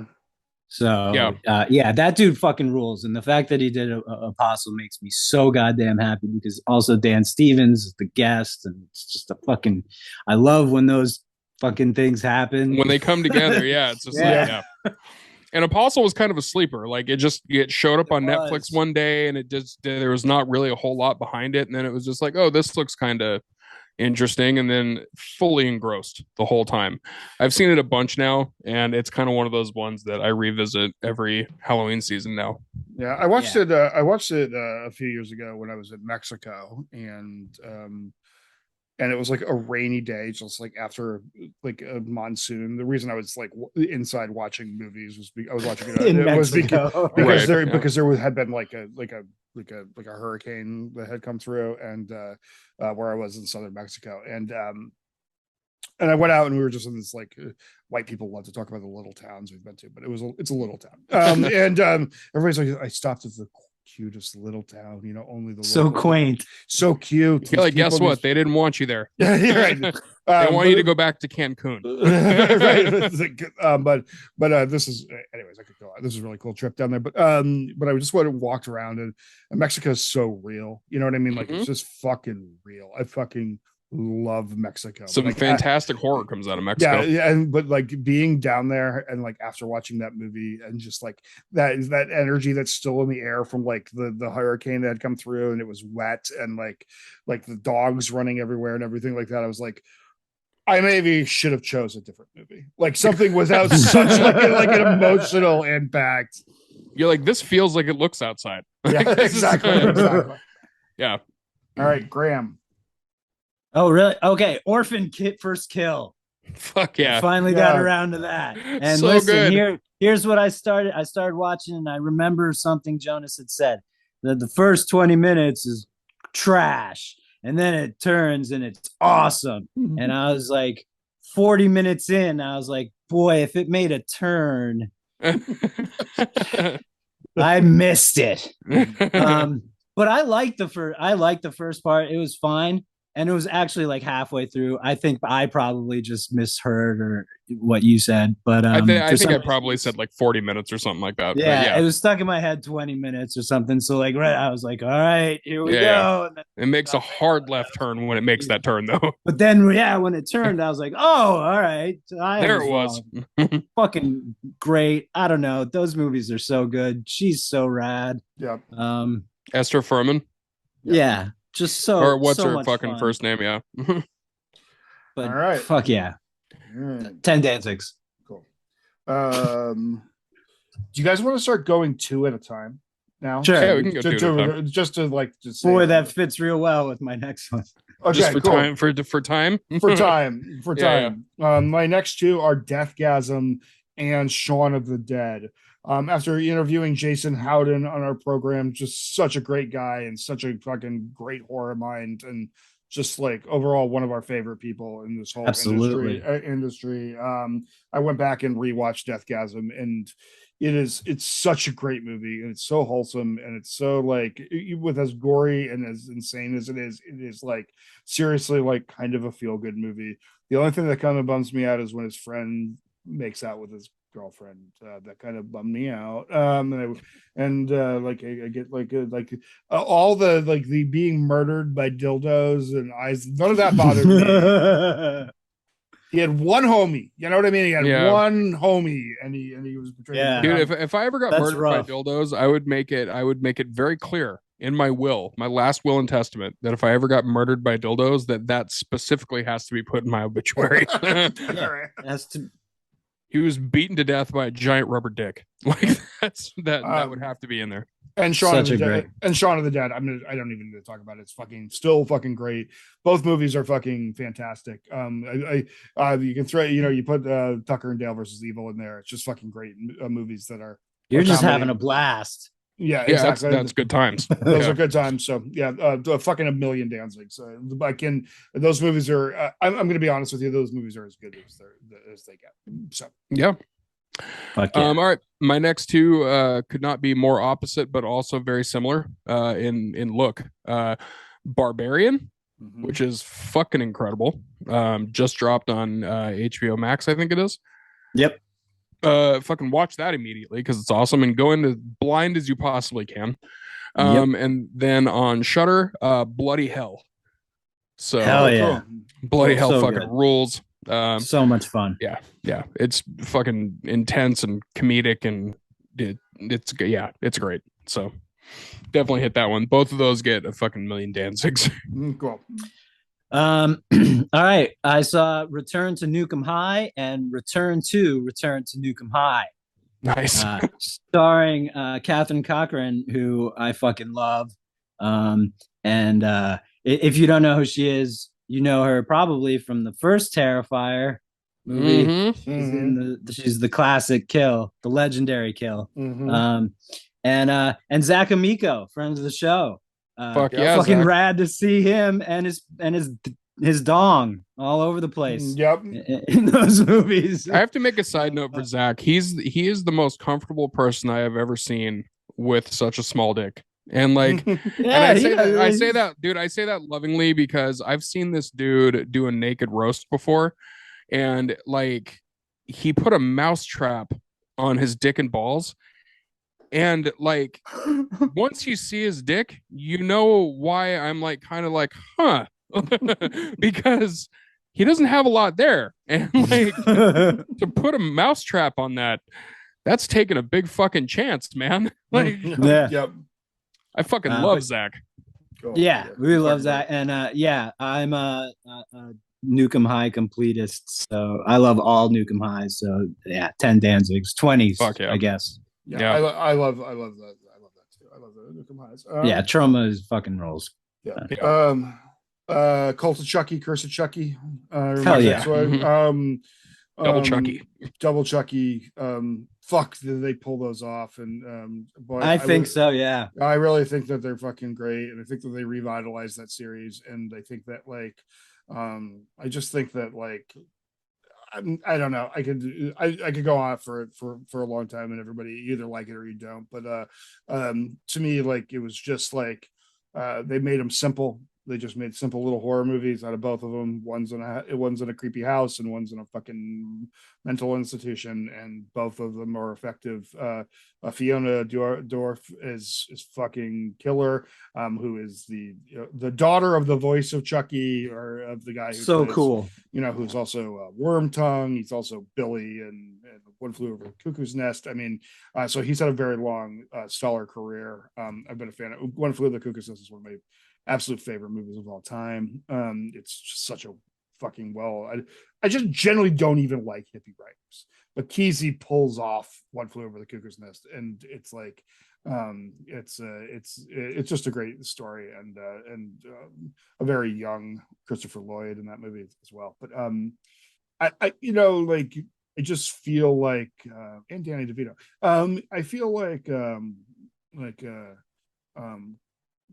somebody took control of Chucky who gave a fuck about it. You know what I mean? And was like, you know what, let's make this back to thing. And that bled into the series, and I'm going to get into the series after, because I unlike an unnamed co-host, didn't do television for my movies, but it's but I will start watching that soon, because I mean, technically I watch horror movies all year round. So I don't know. I love them both. I don't even want to 8, 10, 9, 10. I don't know. They were good. When there's like 6 Chuckies, I'm like, this is fucking rad. So yeah. That was a good call. I thought that was a good call. So my next two are both terrifying and brutal. The Descent and Martyrs, the original. Oh yeah. I went through a string of brutal movies during this month, just because the headspace that I was in, I was like, I could use some brutality. And then I watched Martyrs, and I was like, yeah, that did it. And then I watched Descent, and I was like, I forgot that one's actually scary. So it was just like, oh yeah, I forgot. Now I have claustrophobia. Both incredible movies. Fucking love them both. And we talked about Martyrs earlier. The Descent is legitimately one of the scariest movies I think I've ever seen. So revisit it if you haven't in a while, and if you haven't seen it, fucking go see it. It's on Tubi. Like, check it out. They get you 2 ways in The Descent. They get you with the claustrophobia, and they get you with the fucking creatures. So So yeah, I'm about it. It's very alien. Yep. Okay, I saw Braid and Triangle. This is my one word section. So Braid, I think it's an A24. If it's not, it is, but it's pretty artsy. It's about three childhood friends. Two of them are thieves in New York, and they get robbed by their drug dealers, so they have to go up to the other one's house to steal her money. But then they have to play this weird game where one of them's the mom, one of them's the daughter, and one of them's the visiting doctor. So it's very bizarre. I fucking loved it. I don't want to get too into it because it kind of you got to watch it. But yeah, that's 10 Danzigs and Triangle. Triangle was super fun. Another Melissa George who was in 30 Days of Night. Yeah. I really love that. I didn't know what to expect. I started that like a few years ago and I was like, this might not be good. And then I heard a few people, I think Jonas was one of them, say, yo, Triangle is very good. So I checked it out and it was. It's got one of the Hemsworths in it. Triangle's one of those movies you have to give it time to do what it's going to do. And then once it does what it's going to do, it's actually really good. And I know that Ryan doesn't like it. So yeah, I don't like it. I actually didn't like it at all. And like I just like to me it felt like fucking like art school fucking movie. Like it's just like I figured out what was going on immediately, and like they just couldn't I'm just saying they just beat the dead horse. Like we're like okay, get it. I didn't feel like anything was accomplished or any like I didn't really feel like there was like much of a like even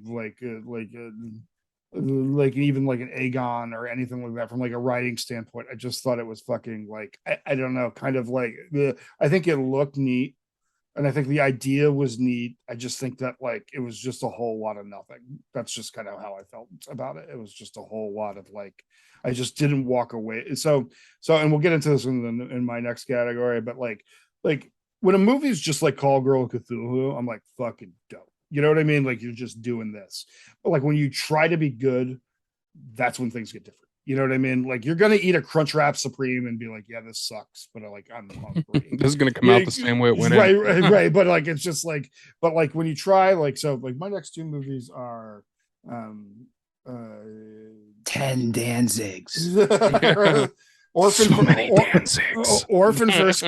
First Kill. I also watched and really liked. It was not like a great movie or anything, but like it's fucking fun. It's fun. It's a good. Julia Stiles was pretty good. I was pretty. I was shocked by how good she did because I did not expect it. Yeah. And the other one is Barbarian, and I think that like and like I told you both yesterday, and I'm telling our listeners now, like I both like equally fucking loved it and kind of fucking hated it. I don't know what like it's just like there was some sort of like I can't like fully love it, and I don't know why. Like it has like it like I don't know. I think maybe I did go into it knowing nothing, and I think the thing that happens in it without trying to spoil it because I know that it's fresh on streaming, so I don't want to. It's also basically 3 different movies. Like, yeah, it's not. Yeah, and I think that that's what it comes down to is like the thing wasn't like that exciting, and I think that might be the. I feel like it really lost it in that. I think the first part about it, the Bill Skarsgård part, and all that fucking weird, creepy tension building era was fucking amazing. And Skarsgård's a fucking just rad, and like it's just like he's a great actor, you know what I mean, and he has a depth to him. I don't know what's in that Skarsgård ball sack, but like because like they cooked up some good, you know what I mean, like they cooked up some good people in that gene pool. Yeah, exactly. But I just think that he's just amazing. I don't know, I think that that's what it came down to, is just like I was like, oh, okay. You know what I mean? Like it just wasn't to me like a. I think the big ooga booga in the movie, that's just what I'm going to call it. The ooga booga in the movie was not really what I felt like was the focal point of the horror. Sure. I think that was kind of just a thing that was in there. And I think that actually made it better, because if that would have been the focus on what like the actual horror of the movie was, then I probably wouldn't have liked it as much. Right. But again, it's hard to even talk about without getting into too many spoilers, and it is very fresh. Yeah. So also, I would recommend watching it a second time, because I did watch it a second time and enjoyed it actually more the second time. I really liked it the first time, but the second time I watched it, I got a lot more out of it. Right. So I did too, but I disagree about the Ooga Booga. I think it was very important to. I think that it was. I don't think it was important. the only horror, but I think it was a lot. Anyway, it definitely was important. I will. It like if it didn't exist, it would make it a much shittier movie. Like I thought it was very 1,000%. cool. I loved it, but I'll. Yeah. It was super cool. Next. Yeah. My next two are two very dark movies. First one, Exorcist 3. It's the first movie that probably scared the shit out of me. And we've talked about that before. The other one is 3 Extremes. I love 3 Extremes. Like, never seen it. Yeah, back like it's 3 different Asian horror directors that all do all in one thing. All 3 an anthology. Three equally brutal stories. It's Shiki Miyake. It's like I'll look up just so I get their names right, because all 3 of them are pretty famous. Well, so it's Miyake from Ichi the Killer and Audition and all that fame. It is let me see. Dumplings is Lily is Park Chan-wook is Dumplings. Dumplings is fucked up. Dumplings is fucked up. Let's see. And then Fruit Chan. Wait. I'm sorry. I knew this was wrong. Dumplings is Fruit Chan, and that is a Chinese director. He's great. Cut is Park Chan-wook, and he did like Vengeance and Mr. Vengeance and all those. He did the whole Vengeance movies thing. Yeah. He also did Old Boy. He did do Old Boy. Yeah, that was him. Do Old Boy. I will tell everybody, besides being a horror fan, I am a huge Asian cinema fan. Like, I just think that they just do fucking things right. Like the fucking violence in those movies like Suicide Club and like all that. Like, I'm just Ichi the Killer's fantastic. Ichi the Killer's. I mean, I could have an entire podcast just about like the amazing like rad. And then Miyake does the last one in it. And 3 Extremes is fucking, not to steal your 3 Extremes thunder. No, you're. But like no, I back when it was really fucking digging into like a horror and like really digging deep. Like, that was such a fucking good one, because it just showcased like 3 different Asian countries and all they're fucking like comfortable with just like brutal movies, and like it just such like in the cut so deep, part of the pun, but like just like such excellent like I just like Japanese and Korean and Chinese movies are just fucking amazing. And if you're somebody who's never really dug into that, please go out there and dig into that. There's so much of it out there that's just so good. There's so many great martial arts movies. There's so many great it is one of the most unfortunate things about like Americanism is that we really get shut off from a lot of that stuff. You know what I mean? We really don't have avenues of that stuff into our country. You know what I mean? And we have to seek it out. And it's really too bad, because like, I honestly felt like Parasite was a win when it won Best Picture. That was a win for every Asian cinema fan, because we all know that like South Korea has been making some of the best fucking movies for decades. You know what I mean? Like, they make some of the great. I mean, I think Train to Busan might be my favorite. I mean, that's Train to Busan's fantastic. The Host, that's another one that's fucking fantastic. Yep. I mean, like all those movies are fucking great, and we can go on and on about it. But 3 Extremes, fucking excellent. I was shocked that I found it on Tubi, and then as soon as I saw it on Tubi, I was like, "There's no fucking way I'm not going to watch this again," because I hadn't seen it for a long time. And then I rewatched it, and it was just like, dude, I even respect it more now than I did then. Like it was just a fantastic movie. And I always watch Martyrs, especially around this time, because like it's one of those movies that if I'm going to rewatch it, I have to be in a specific mood to rewatch it. And I kind of watch it again to see if I'm desensitized to what's happening on Martyrs. Right. And turns out I'm not. I'm not desensitized to it. I still, at the end of the movie, I'm still just like, ugh. Like, but I still enjoy it a lot. So, yeah. All right. My turn? Yeah. Slime City and Barbarian. I loved Barbarian. Yes. We've talked about it a lot. Slime City. Fucking great. I love it. It's an 80s movie. It's about a dude that moves into a New York apartment, shitty New York apartment, and it's filled with Satanists, and Satan takes over his body, and he's killing people and stuff. And it's the special effects are so good, bad. I loved it. Like the final scene is unreal fun. It's very street trashy as far as like the effects go, in a good way. I'd say I think street trash is way above.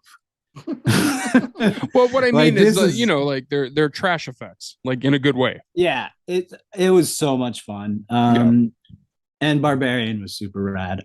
So yeah, 10 Danzigs across the board. Fuck yeah. All right, I think we're to our top three, right? I think I'm just gonna go down my top three. I have one more. I have two more. No, I counted. I have 31 on my list. So. Yeah, well, I have two more movies. I have my last two. Yeah, I have my last two. Okay. All right. We all did not do math well, and that's fine. Well, that's totally fine. Yeah, Ryan, just do your last three. Yeah. Okay. My first one, everybody's gonna be like, "That's not a horror movie," but I don't care. I'm just gonna say it because I watched it and it was horror enough in a weird sort of way because it was a weird as fuck movie, and it's the unbearable weight of massive talent. Not technically a horror movie, but have you guys seen it? No, yeah, I want to. I've seen it. I'm waiting for you to apologize to Graham for giving him shit for doing a TV series when you just did a completely not horror movie. My shit was at least the devil and shit. I'm not going to apologize to Graham because I don't do that. But it's if I showed you guys the direct messages, you'd know how much of a fucking lie that was.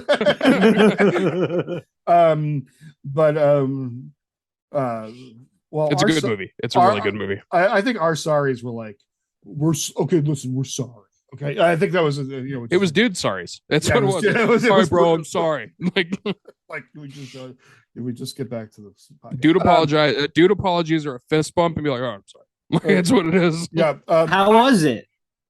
I think it's a great movie, and the reason I give it a horror thing is because of the young non-existent Nicolas Cage. Then this isn't really a spoiler. Don't even fucking try to tell me that this is a horror movie. I'm telling you, like, because he's being guided by like a kind of a split personality sort of situation. So I think it's great. It's Nicolas Cage being Nicolas Cage. It's a fun movie. Pedro Pascal's in it, and he's fucking great. It's a great movie. It's a great movie. It is a fun kind of semi-crime caper, semi-meta thing. Nicolas Cage is there's a lot of homages to a lot of Nicolas Cage movies in it. There's a whole lot of Leaving Las Vegas shit in it. It's very good. Remember the movie Nicolas Cage playing Nicolas Cage is a psychological horror, flat out. And that's kind of where I'm at with it. And there's also another younger Nicolas Cage that like is pissed at him about stuff and tries to guide him because split person. Yeah. It's like psychological horror. Yeah. But when you watch it, you'll be like, yes, thank you, Graham. But and I am sorry. But I knew it was coming. But if you watch it, you'll be like, oh, it's not really a horror movie, but you know what? It's really fun. It's really fun. So I just threw it in there because we don't play by the rules. Yeah, no, exactly. No, we don't. And you know what? I was horrified.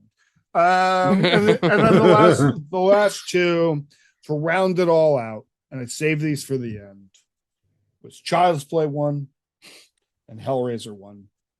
Oh, nice. Yeah. Because classics. I have to watch some sort of like baseline every year, whether it's Texas Chainsaw Massacre, Nightmare on Elm Street, or fourth Friday the 13th. Every year I have to go back to the basics. And being that there was the new Hellraiser, and being that I watched the Colton Curse, I was like, I'm just gonna watch the originals. And boy, I was like glad that I did. Child's Play is fucking a good movie. Like, yeah, it's a good movie. It's just a straight up fucking good movie. Like, I mean, it was kind of silly when it came out. I always kind of put it in this like silly category or whatever. It's like, still silly. It's still silly, but like, but it's actually kind of like okay. You know what I mean? Like, I don't like Chucky's fucked up. You know what I mean? Like Chucky's like a fucked up doll, and like you hate his fucking guts. You know what I mean? Like he is such a fucking creep. And yeah, so it's almost like he's a doll that's possessed by a serial killer. Yeah, and, but there are levels of serial killers. You know what I mean? There are like I said, like he's a piece of shit. Yeah, he's a piece of shit. You know what I mean? Dahmer and a doll would be a much different story. Yeah, it would be exactly. Dahmer and a doll would be a much like, hungrier, fatter doll. Exactly. That's what that would be. Anyways, that's my list. Yeah, that's pretty good way to go out. Yeah, it is a good way to go out. I watch those middle of the month, but I save them for last because you know that's kind of how I fucking roll. It's always about the story, y'all. It's always about the story. You know what I mean? Like, I'm finishing mine out not with classics. I'm finishing mine out with two that are Halloween themed. Mm-hmm. I would say one of them is Halloween attraction themed. In fact, both of them are. The first one is on Shudder, and it's called Haunt. Mm-hmm. And it is one of the few haunted house movies that I actually like. In the sense, haunted house in the sense of not like, you know, the Haunting of Hill House type of thing. When I say haunted house, I mean like the fucking thing attraction. Yeah, you know, a fucking haunted house. If you work at a haunted house, it's called the Haunt. Right. Like, that's like So yeah. And this one's cool because it's the way that it plays out is dreadful. Like you actually have dread throughout the movie, and the reveals come along really well. They don't try to overdo it, like as far as like trying to surprise you and shit like that. Like the stuff that's coming, you kind of see coming, and it's satisfying when it comes. The kills are great. It's a lower budget movie in a good, like they do a lot with the budget. They do. It's a solid, tight movie. Yeah, like really well done. I fucking love that movie, like a lot. Like if you really gave me like a top 10 list, it might tip around. And I will tell you that it is really one of the few things, with the exception of Inglourious Bastards, that Eli Roth is attached to that I like. And no disrespect to Eli Roth, I hear he's a fucking great guy, and like the dude loves horror, but you either like his shit or you don't. Right, but I thought Green Inferno was unwatchable. I thought, like, you know what I mean? Like, I just like Molly's favorite. I just like you know what I mean? Like, I'm not a Hostel guy. Like Hostel, it's fine. The first one was fine. Why they made two of them, I don't know. But like three of them. Three. Yeah, I mean, like, okay, yeah, this the third one's in Vegas. This still sucks. You know what I mean? Like, yeah, it's still lame. Still lame thing happening.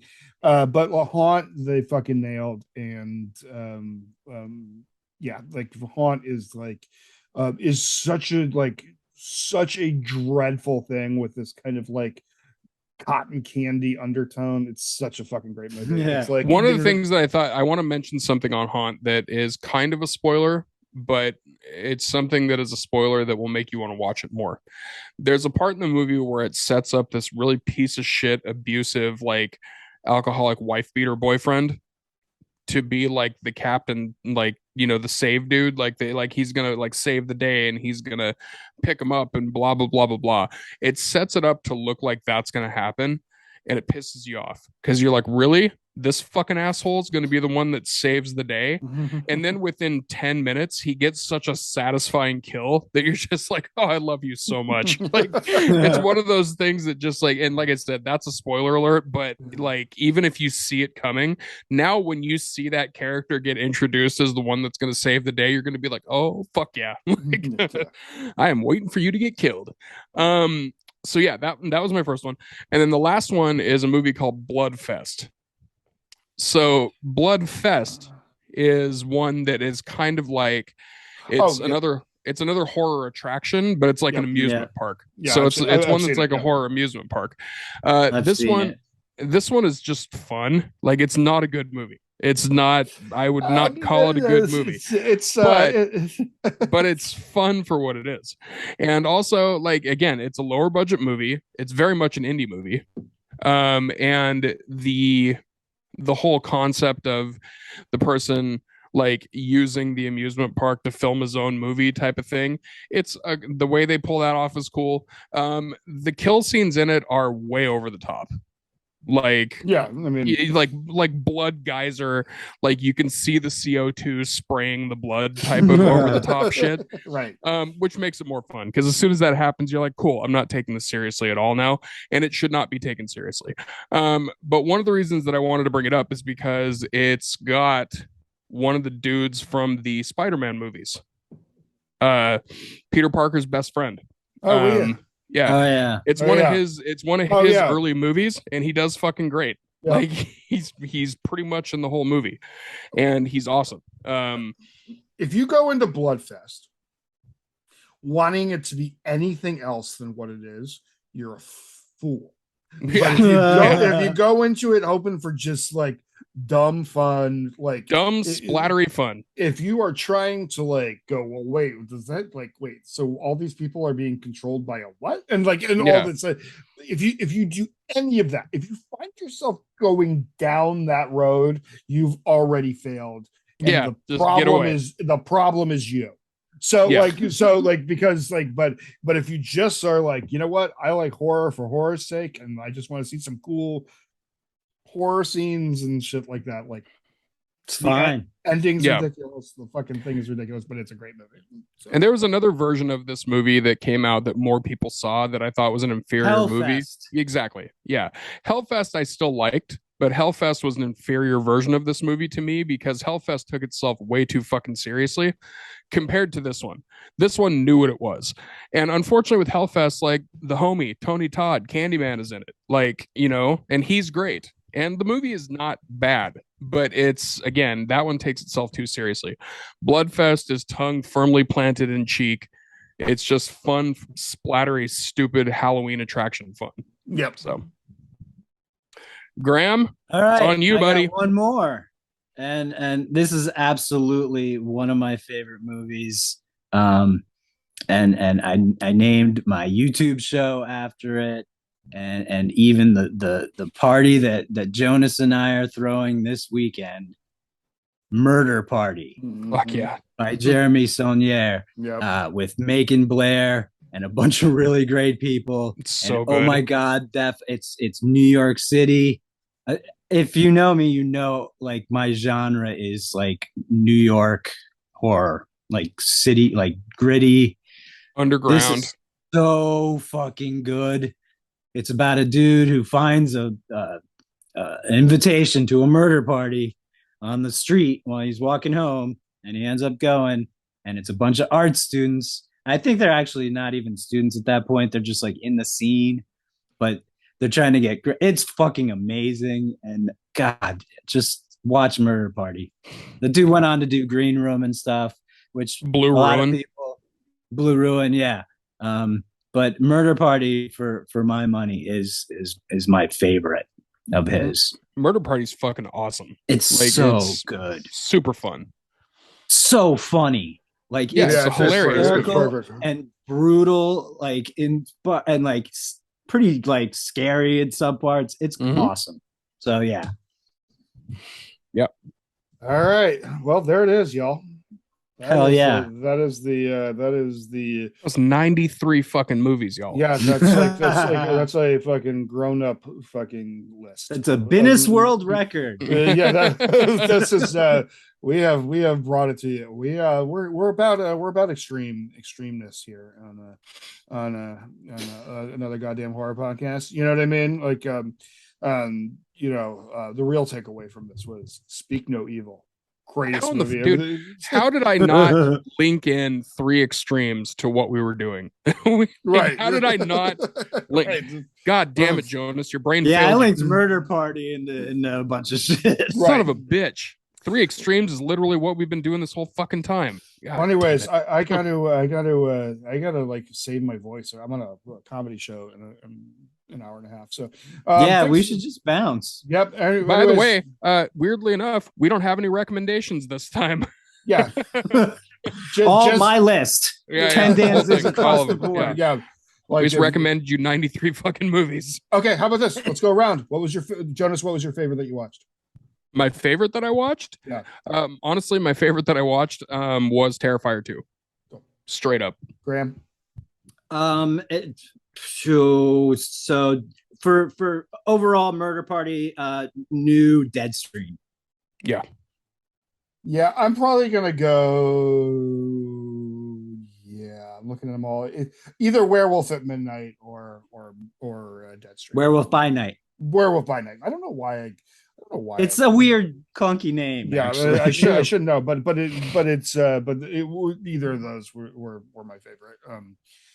Yeah. Anyways, thanks everybody for tuning in. Happy Halloween. Happy Halloween. Absolutely. This is the time of year where you really do start fires and break glass, and you know what I mean. And don't steal kids' candies. If you don't smash pumpkins either. Don't smash pumpkins. If you need to cause mayhem, dick move. Go break into the wealthy's houses and eat their food and them. Just actually pay attention to the ones that give out full candy bars to the kids. Let them give out all those full candy bars to the kids, and then after that, then you go start some fires and break some glass. Yeah, and just remember the real horror of the holidays is coming up. So let's all try to stick together through this time. This time is coming upon us as a depressive time of year because it has heightened expectations. And just remember, holidays ain't shit. It's all fake. It's all great, and we can all stick together as horror fans. And remember, if you're fucking struggling out there, something like that, reach out to us. This is what we do. We all do this together. And thank you all so much for tuning in. And until next time, start fires, break glass, watch horror fucking movies. Remake everything. Hail Satan. Hail Satan.